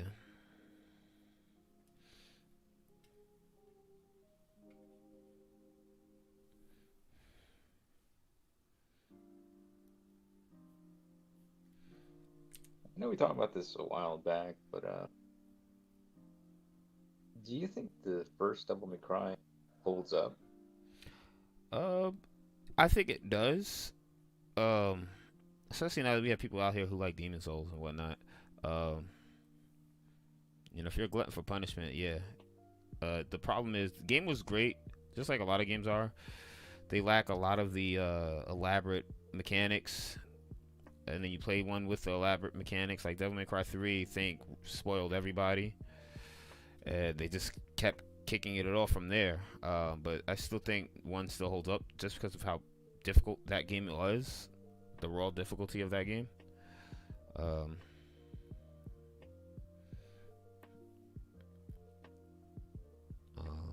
remember looking back on it, there are still influences from Resident Evil in that. Oh yeah. Gameplay wise, Yep. There's a lot of stiffness to it as well. What I still want to know is why they crucified 2, and I never understood why. I don't think 2 was necessarily that bad. I actually like Lucia. I heard. I heard something about the mechanics being very simplified, right? Yeah, so they knew what it was with gamers of 20 whatever.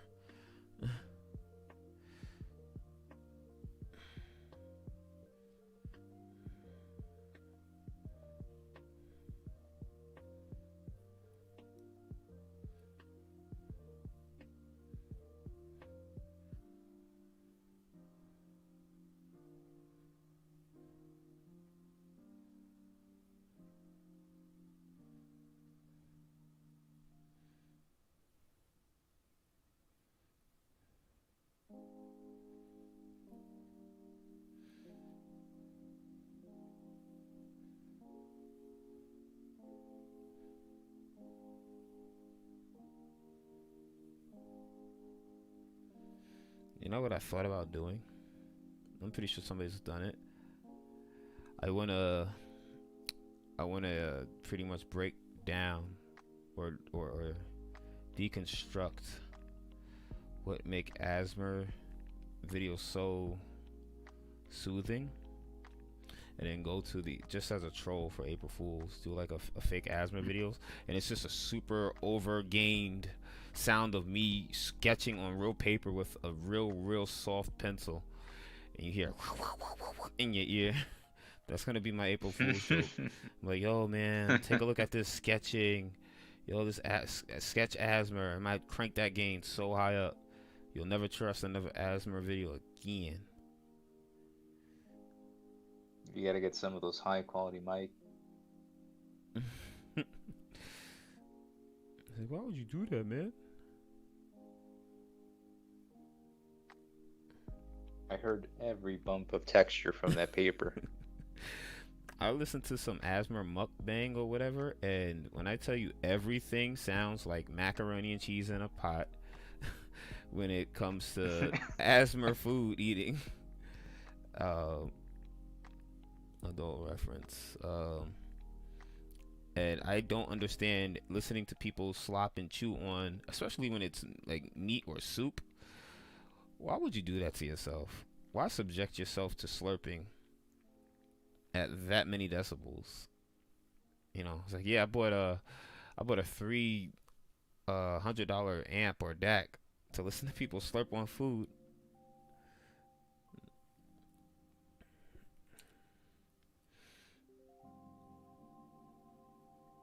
Nah, actually, I want smaller eyes. Yeah.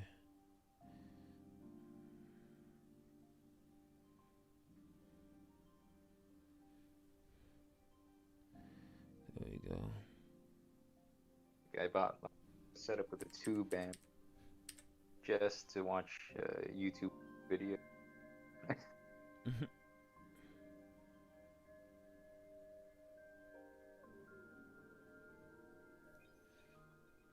The eye is a little smaller. Yeah, increase that.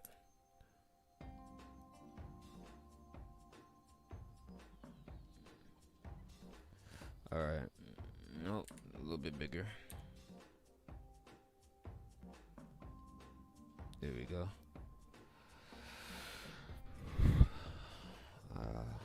Hey, Anansi, if you're still watching, tell us what you're working on tonight. If you're working on anything, I'm pretty sure you're working on something. You're always in the lab. Also, shout outs to your Butch Hartman style My Hero Academia characters. Those are looking awesome. Real awesome.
Speaking of which, I'm still trying to look for more alien abduction movies to watch. I think I saw the good ones already, though. I think now it's just gonna be trash. All right. So Anansi says this is gonna sound silly. I'm working on drawing fire. The comic has a fire user, but rendering fire satisfying in a satisfying way in B and black and white eludes me. So I'm working on that, and then trying to design in with the what character elements I think would be satisfying. I need my glasses. I'm reading at like a second grade level right now. the the cat in the hat. Mm-mm.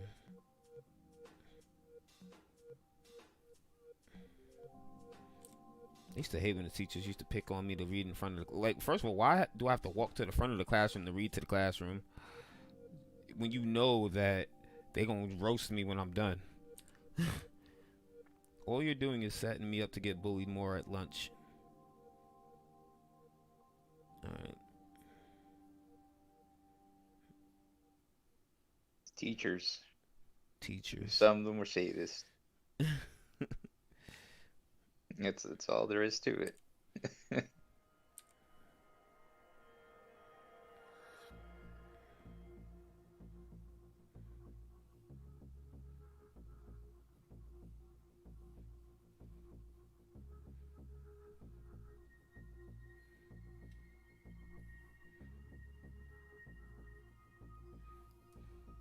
I'm about to do it again. Give them earrings. Let me not. I can't give everybody earrings. I think it's just a secret desire to put my piercings back in. That's all. All 5 of them.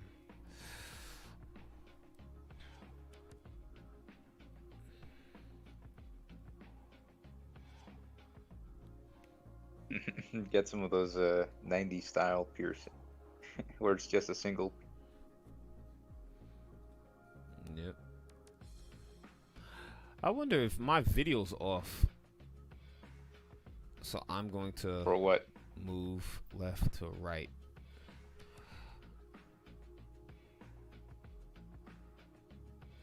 Alright, so it should be in sync. No, because I remember I set up a rendering delay for when I captured using my capture card. The audio definitely wasn't in sync at all. Hmm. And we're going to get rid of that. I don't want that to be too prominent.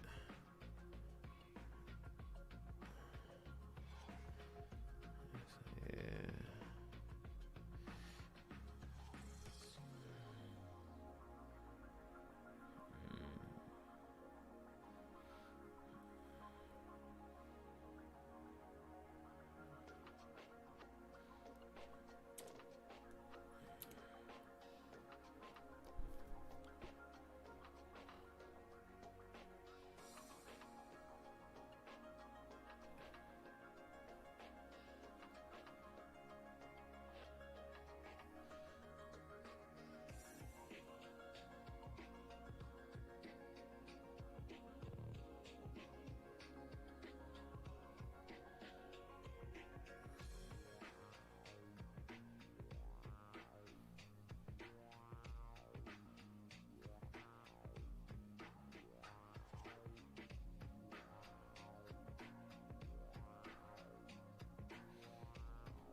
I don't believe in the undo racer. Undo is only for hard finished lines.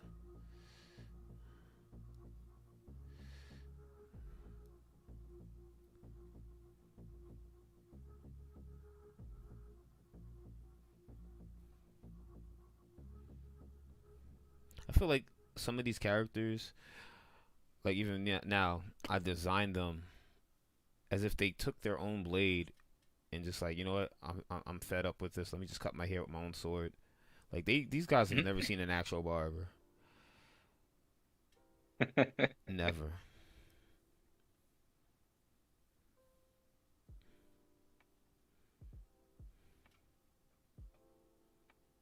Like, speaking of like weird hairstyles in I guess just in fiction in general. Do you ever notice in American cartoons sometimes like little boys would have these weird haircuts where it's like really short on one end and then they would have just a big tuft for the front? You mean like a real large round bowl or ball on the other end? Mm-hmm. Yeah. I think everybody read the same How to Draw video Uh, so, I heard the funny, or like book. the most accurate description for that type of hair. Someone called it a two barber hairstyle because it looks like two barbers were arguing how to cut this kid's hair. Oh man, that's crazy. But yeah, I think there was a book that might have been out during a certain period of time, and everybody just read the same book. But I blame Disney. Pinocchio had that haircut. yes. Whenever I see the haircut, though, I always think of some like maybe a ginger with the freckles in like an old Hmm.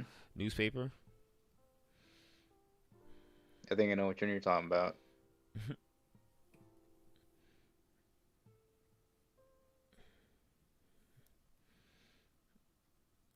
All right.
That was a lot of wrist work. I need to. Okay.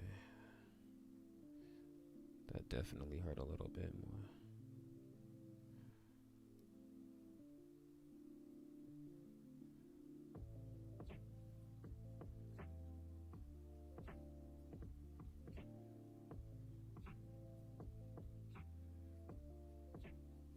You know, if you had the option to just plug your brain directly to the computer, but it's still first gen, would you take the chance?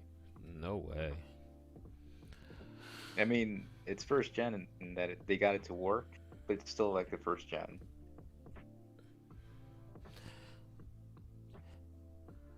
Nah, I wouldn't risk it. I definitely wouldn't risk it. I wouldn't risk it, brisket. And Anansi says you Still can wait give for them to work them. out the bugs. He said you can give them all earrings and explain the reason why they are all wearing earrings. To my, I should put earrings on him comment, and then he said, "Hell no." See, he's smart. He understands why you wouldn't connect your brain to a first gen. Nope,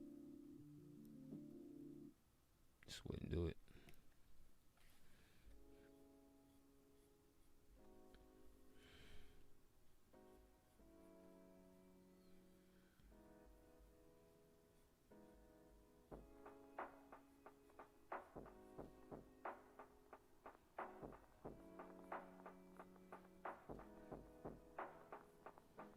You know, let's say you could hook a computer and something simple, a task like drawing something that way, would it actually?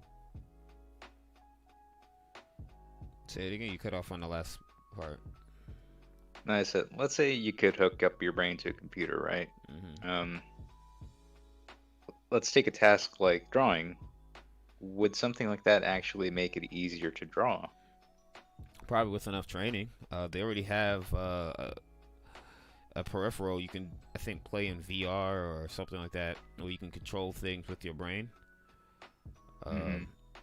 And I guess it's the way the signals fire when you focus on certain parts of whatever you're looking at, and then your brain sends Yeah, off 'cause- signals to.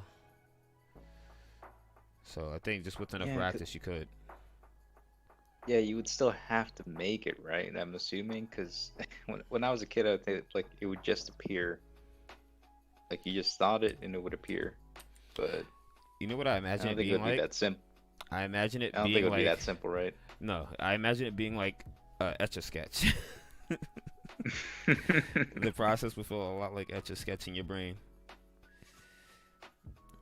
and you'll be cussing in between drawing lines, and then just because of that sheer emotion, you'll be spelling out cuss words perfectly instead of drawing the image you want.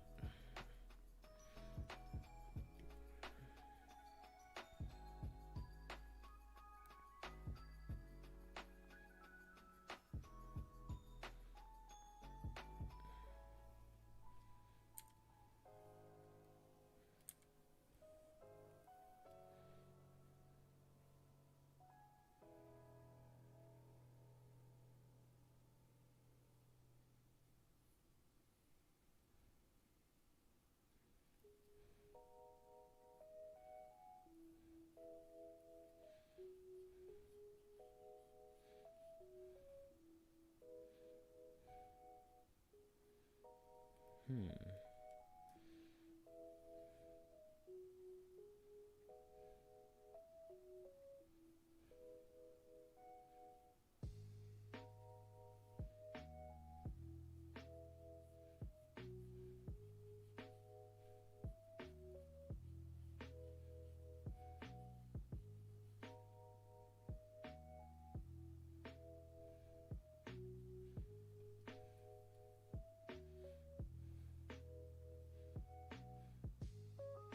Oh man, What's up? I'm gonna go. Say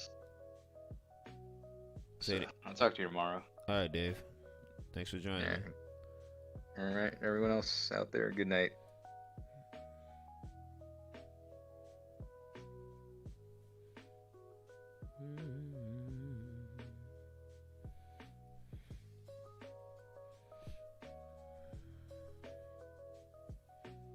All right. All right. Let's get that.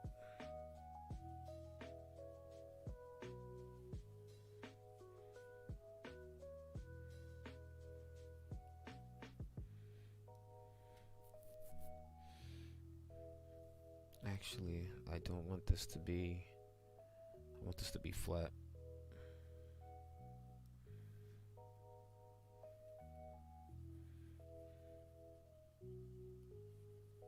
So, yep.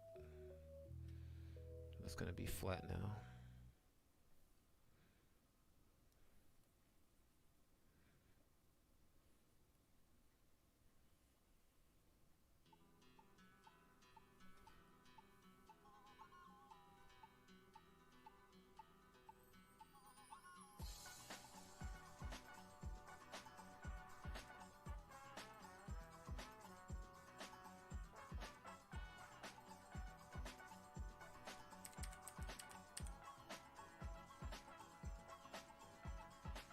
Sometimes I'll use the undo button for these types of lines.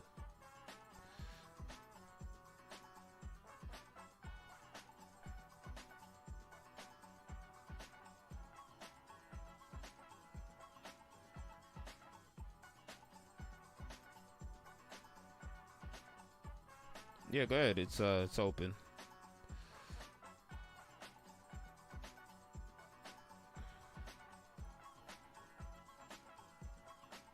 Discord is always open.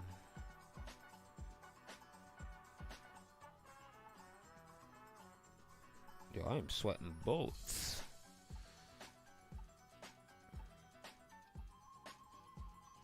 Yo. Hey, what's up, man? Alright, I got some questions. Go right ahead. Hello? Yo, it's talking to me twice. Hold on. Okay. What? I don't know what to do to stop this. Let me see.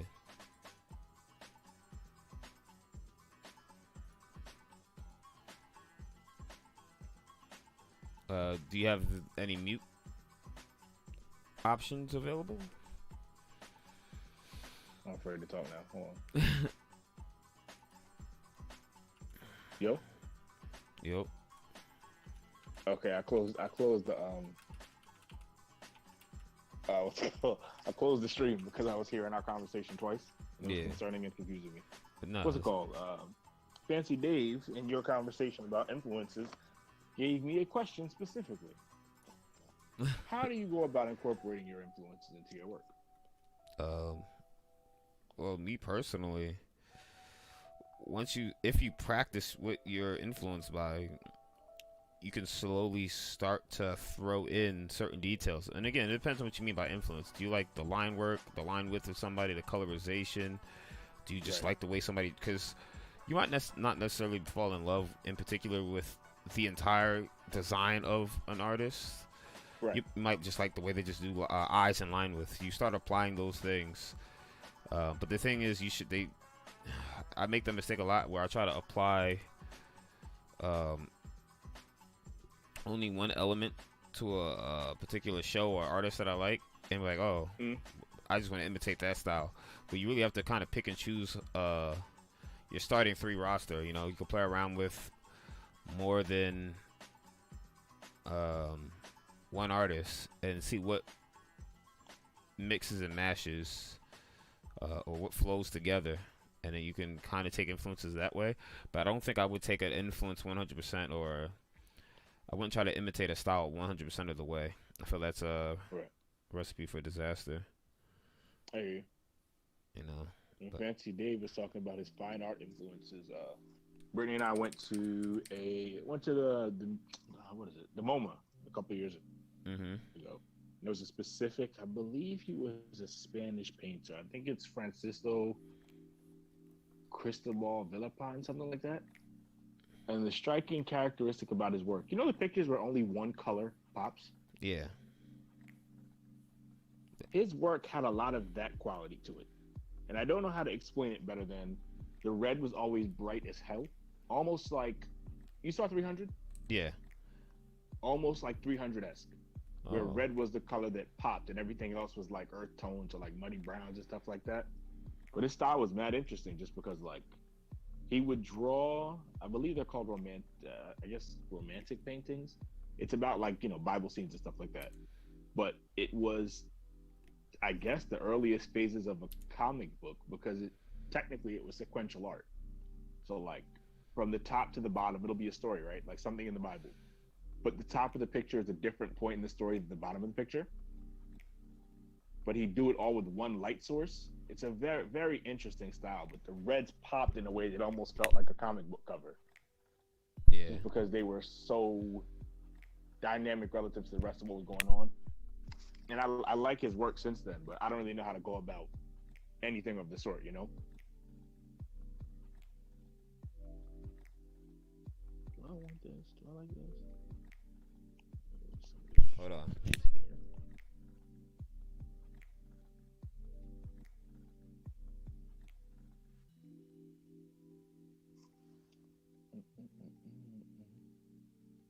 Oh, so also tell me about this character you drawn here. I'm sorry, I had an emergency phone call. I just wanted to draw something that was like Virgil from DMC inspired. That's all. Gotcha. Like I said, I'm just vibing out tonight. Like I said, I'm mentally exhausted from just all the phone calls and research I've been doing today. I feel you. You know, I'm still trying to find a place. A bucket full of L's today, boy. Really? Talk about it if you want. Just not even anything hyper specific. Just a couple things in a row. I did taxes. Taxes blew me up a little bit. I was on a work call earlier. Work started a little later than I expected. I was excited for work to start, so that was a bit of a bummer. Just a couple L's. Nothing individually too significant, but a couple of L's in a row, basically. Yeah. I don't know. Even though I feel like I'm in the feeling right now. I'm not really in that feeling. You know, I'm not harping on anything particular, but even though things like good things are gonna happen, or I hope happen, I still have that energy of So, like, man, this is a big change. You know, not even if it's a big move, it's a big change, and just the thought of the change. You know, leaving people behind, and because I have like, feel that. you know, you Trent, all y'all wild cool peeps. You're actually some of the most um interactive with human beings on the planet right now who I interact with. You know. Oh yeah, especially in quarantine, it sucks. Yeah, and then you know I have a special, you know, few people here and there who I sprinkle around, you know, who, you know, help keep me sane throughout the pandemic. You know, I'm really gonna hate turning my back, not turning my back, but walking away from all of that. But I feel again, it. it was a period of this, there was nothing going on. It is just coincidence. The timing was, hey, I get this, but New York is opening up, and then I asked myself, I was like, do I want to stay here and work hourly, or do I want to reprise my role as a salary worker, you know, a salary individual, where I don't have to worry about, hey, I'm sick right now and I missed a day and now I can't make Mhm. rent. Mhm.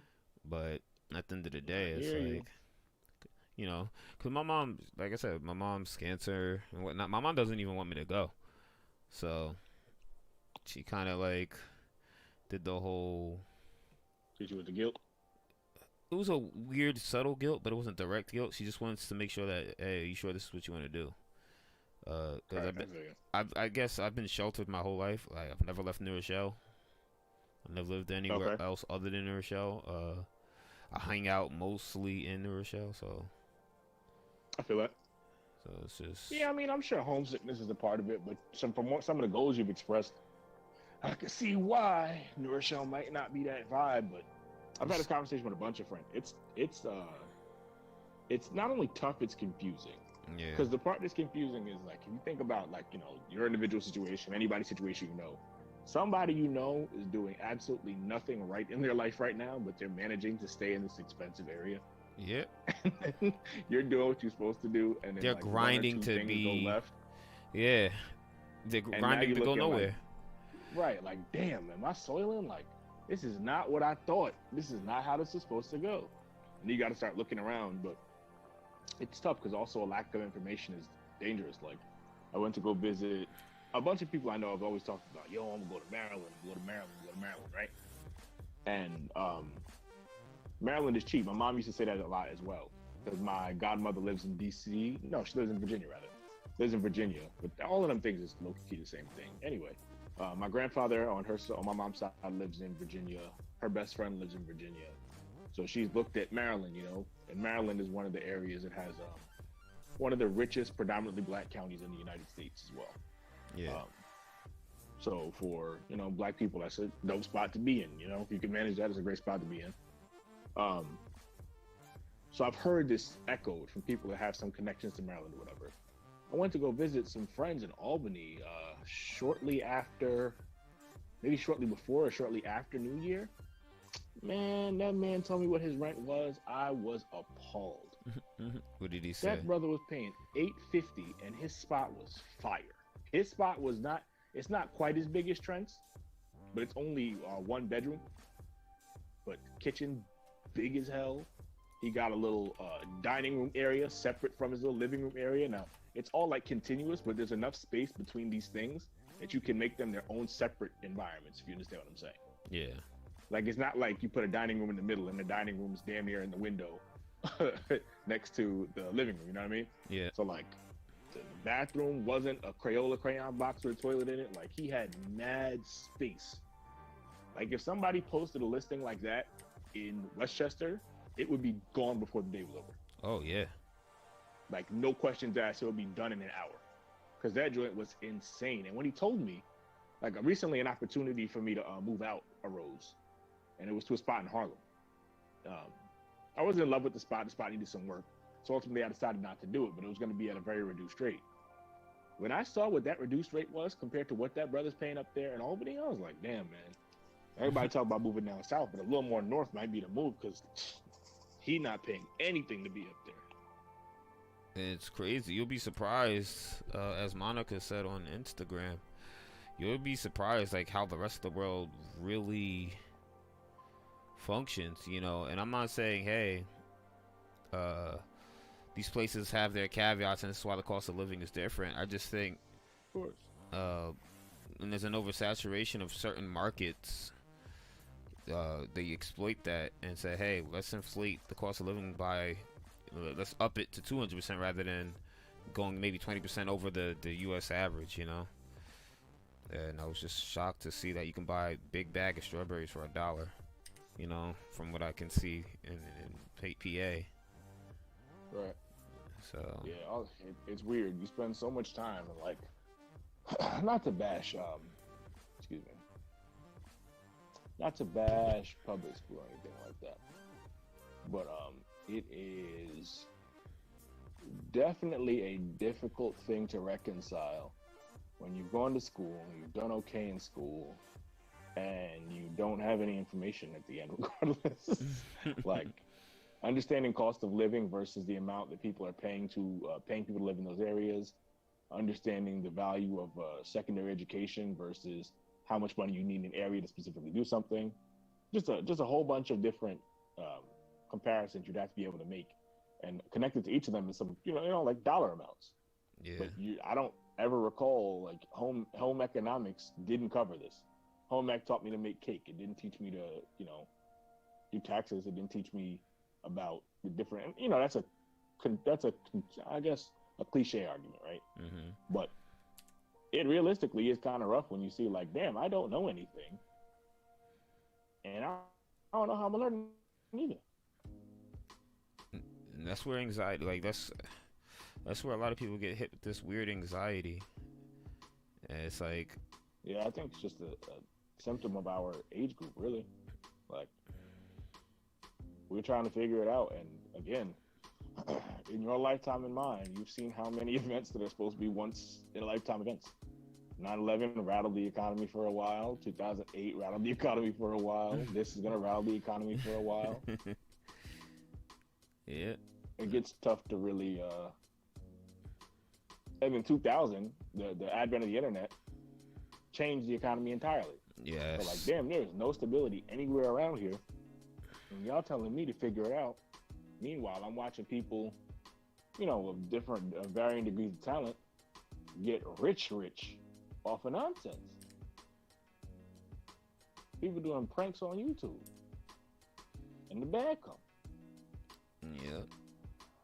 And this is why I kind of want to hop onto this bubble now, The NFT joint? NFTs, and you see me, you already know I'm mining, and Yeah, facts. and I don't want to bank on that. I want to split my money as many times as I can, Yeah, so it can revenue streams just for sure. yeah. It's just I'm tired of doing the conventional way of working. I definitely don't want to be retired again for a whole year. I do not ever want to have that much free time in my entire life. If any free time, good. and if I do have that much free time, I want to do something very, very conducive, something productive to my growth and my mental health. Yeah. Because I spent a lot I mean, of I that do time. think this time is hardly representative because, for what it's worth, like, I caught myself in a bad cycle early on. I was doom scrolling. So, it was over the summer. You wake up, you chilling, whatever, your day's all right. You check your phone. Okay. Crazy civil unrest across the country. All right. That's not so good. Okay. Coronavirus is getting worse. People have no regard. Okay. That's not so positive. Government's not looking too hot. Okay. That's also not so positive. Applying to jobs, jobs not even hitting you back. Okay. That's really not positive. Like, it just kind of snowballs. So I don't know if it'd be like this in another time, but it is definitely it's definitely been an interesting experience to say very little with this past year and stuff. Yeah. Because I don't know what another. I've never been unemployed before. I've just got out of school a little while ago. So seeing this, I can't imagine this has always been like this. You know what I mean? Like, it can't always have been this hard to get something, because this economy is supposed to be worse. But again, I don't know. No, this is definitely I remember I used to get interviews after interviews. I used to get interviews months after I've already been hired elsewhere, and I'm just not. I didn't even get that many calls throughout the entire No. pandemic. They wouldn't even respond to my email, not even a call. They telling me to apply online and acting like I'm bothering them. Like, bro, you told me to. All right, I'm sorry. Won't do it again. But yeah, just a very interesting time, man. And something else that's been difficult is it's very hard to draw. Like, I'm realizing slowly but surely, and this is not. It might sound depressing, but I promise it's not. I think we have a tendency to try to assign narrative significance to things like that. I think that's just how our minds work, or maybe like how we've been socialized, whatever the case is. So it's like, yeah, like, you know, like when somebody says you're going through a hard time, they might tell you in some religious sense or in some karmic sense or something to that effect. Like, yo, you know, things get better, times get easier, da da da da da. Stuff like this doesn't just happen, whatever the case is. But like, honestly and realistically, they kind of do. So it's hard to draw anything meaningful from this situation other than, like, you know, I guess be grateful you're here. Yeah. Like, there's not much else to take from it, I don't feel like, ultimately. Yeah. Which is weird because, you know, at the end of the episode, you always want to have a moral or something, and I'm sorry I don't have one from this situation. The moral might just be, yo, government should probably be a little more effective than it is. But that's not something I could do personally, so. Yeah. I got a whole, you already know, a whole roller coaster when it came to this pandemic, whether it be politics or, I don't know, just a lot of gatekeeping. And I love saying it, but this is kind of why I'm happy I got back into art. I'm just mad I got back into art at the latter half of the pandemic. I don't know what I was sleeping on, bro. I think, you know what it is? I was stepping up the whole pandemic, dude. I think I was harping too much on a lot of the things that were happening, and I guess when my body finally got tired of being upset about the things that I couldn't really change, but I knew I had to find something. I was like, I need to do something. I can't 3D printing and electronic tinkering. All that stuff went to the wayside, I think, 4 months in. And I actually gave away a lot of my electronic tinkering things, so I was surprised I was able to scrounge up this little shortcut keypad that I made for my tablet. I don't know how I did it. I had no supplies. Oh yeah, I remember I used my teeth to splice the wires or cut the wires, strip the wires. See, my brain is on sleep. Did you sleep yesterday, or you just didn't? I had 2 hours of sleep. I helped my older brother, with his taxes. He gets off early in the morning, so I went and picked him up. Son, I did my taxes today. I was mad as shit. Ooh, he's cursing. Oh, sorry. Sorry, taxes bring out some ire. Sorry about that. He said shit. SHIIID. Shaquille O'Neal. Yes. Should. Like should not. Yes, should. Yeah. Yeah, should. I did my taxes today. This really vexed me. I won't say the name of who I did my taxes with, but I did my taxes online, right? Oh. And I forgot. I'm thinking, let me pay to do my taxes online so I won't forget anything. Because this year is more complicated than an average year because I had multiple sources of income between unemployment and work.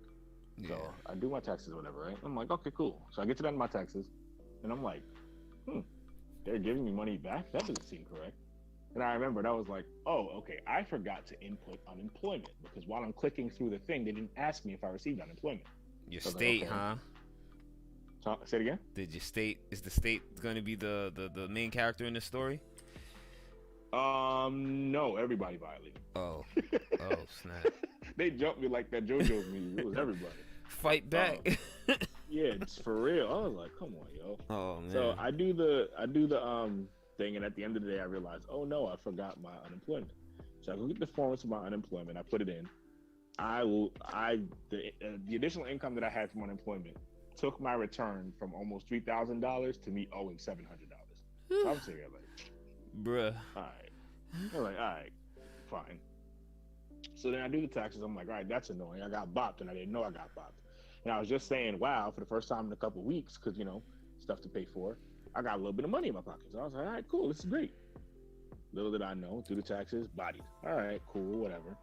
And I realized, oh, they just passed this tax code thing that they've been talking about on the news for a while. So a couple hours later, I called them. I called back the people I was working with to do my taxes. And I go, hey, there's this thing that just got passed. I'm assuming that the tax experts are aware of tax relevant info that's been floating around popular news in the past couple of days. I don't think that's unreasonable. So I say, hey, there's this thing, and it says the first $10,000 of your unemployment is not tax liable. How do I put that in my taxes? I just filed it and I forgot to write that down because it came out today. You gotta amend your stuff. The guy goes, why would you think you get money for free? If it counts as income, the money obviously has to be taxed. The government's not looking to give you money for free. Of course you want the money back. So he's got extra rudeness in his tone, as though I'm some kind of dummy and I asked him something silly. I was like, all right, let me not, because I was already tilted at this point, because the bucket full of L's had been handed to me. It was like 2 hours after, right? I was like, let me not be disrespectful to this man. He's done nothing wrong. So I go, okay, I'm just waiting for him to finish. And he goes on like a 2-minute little rant about how silly it is that I thought I was going to get money for free. I was like, no, that's not what I'm asking. He's like, well, what are you saying? I'm like, okay, the recent coronavirus bill that just passed makes the first $10,000 of unemployment not tax liable. So they're not going to tax the first $10,200. He's like, what do you mean again? I was like, okay. So I have to explain to him what I'm talking about now. He's like, what bill? What provision? I was like, the COVID relief bill that they've been talking about for weeks. He's like, give me 1 minute.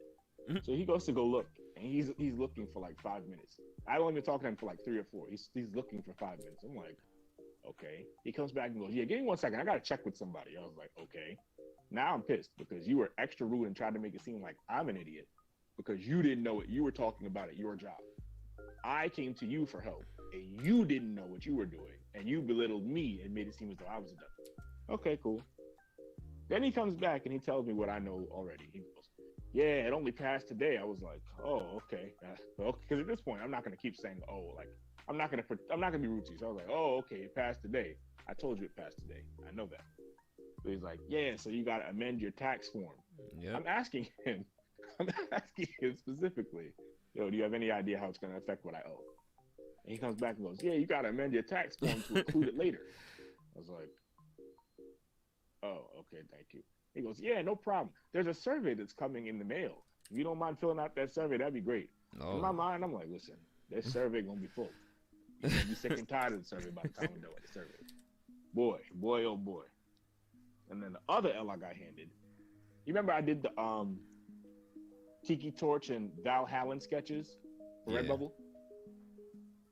I submitted them, and it's been months. So I'm waiting for them to get confirmed or denied or whatever, waiting for some kind of response. Don't you know these people took the 2 designs out of my portfolio and didn't say a word to me? You serious? Boy, I'm fuming.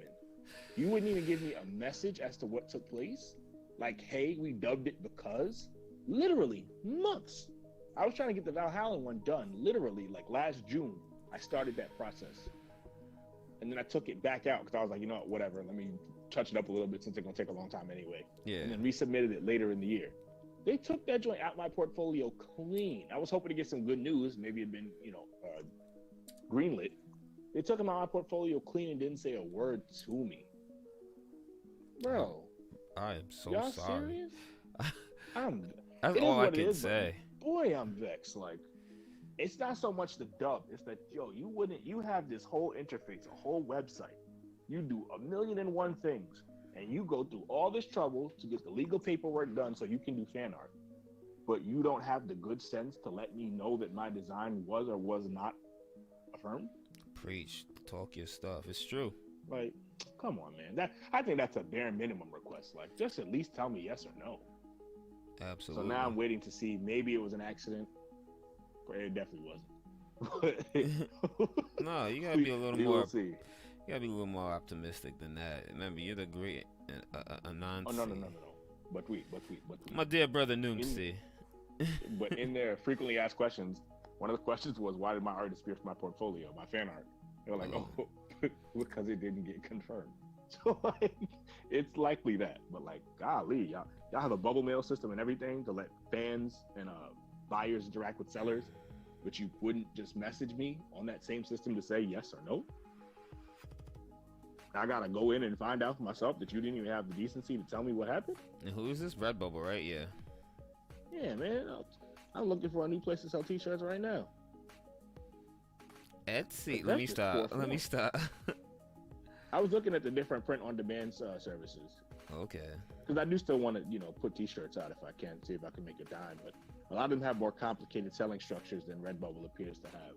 Where it's like you sell something and you have like a campaign. So like if I were to sell, if you were to sell a shirt of one of your characters, the campaign would say like, yo, it's going to be up for 10 days. I'm trying to sell 100 shirts.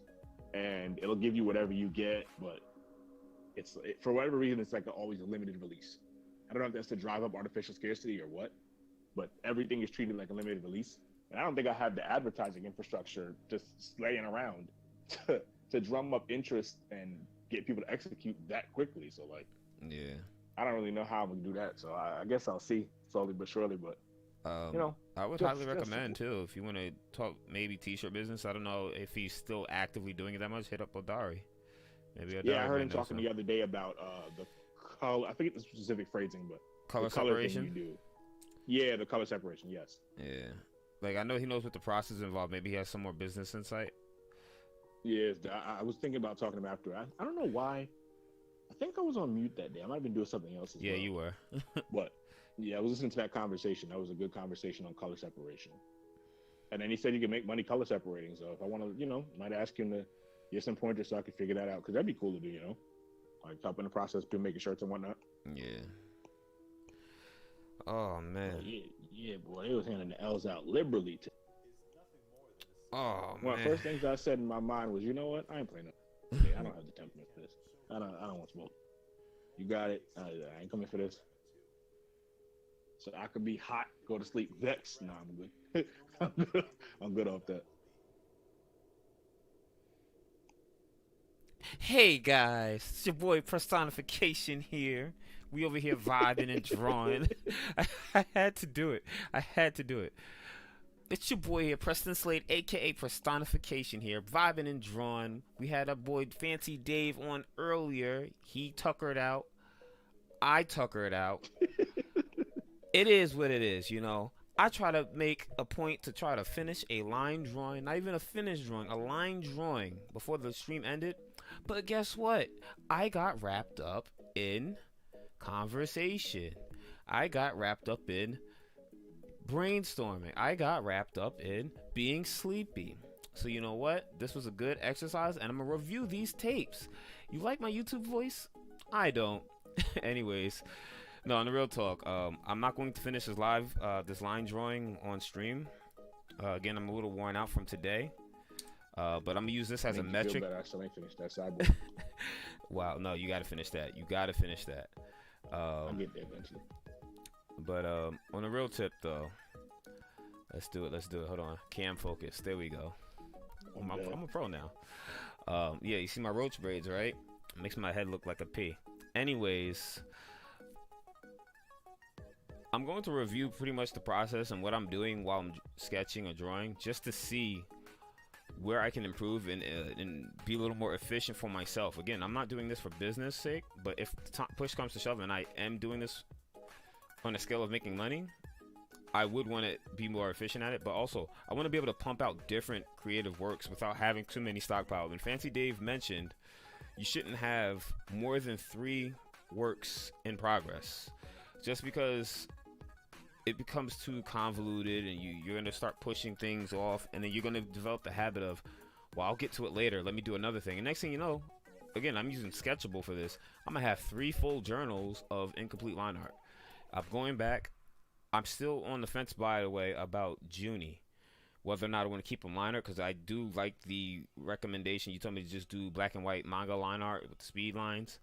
I actually want to redraw or scale him down and draw the rest of his body. And that's another thing. I want to make a habit of drawing full-bodied characters and then cropping them later for bust shots or certain perspectives and whatnot. But I really like, this is why you see me now. I'm trying to draw full-body characters, and I can see where I'm lacking as far as proportions and whatnot. I'm not used to drawing the full body, so I fragment certain parts of the body with what the theme of the drawing is. So I'm going to work on that, but I definitely want to speed up my process a little bit. I feel like I'm lost in thought a lot, and I'm genuinely enjoying the conversations. I'm curious to see the engagement or new topics.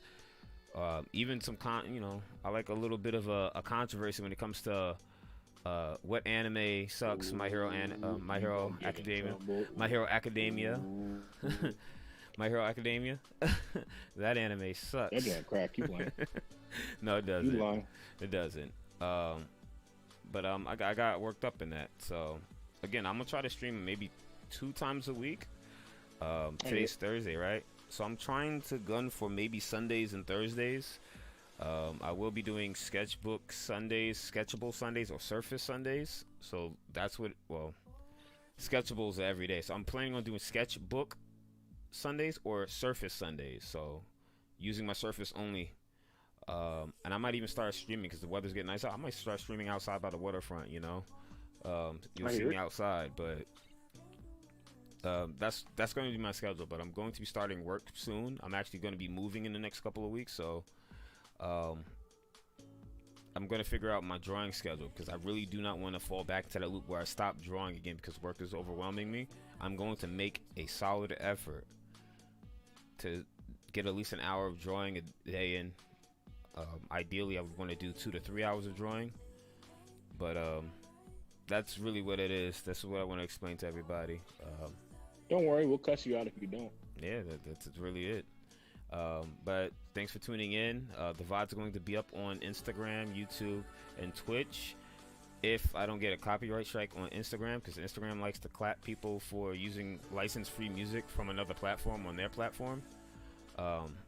Again, I'm gonna be making some more beats, and that's really it. Tune in next time. Again, the next time I plan on streaming, maybe if I'm not continuing to house hunt or apartment hunt, is Sunday. So tune in Sunday, and we'll see if I can get something done faster. All right, guys. Thanks for watching.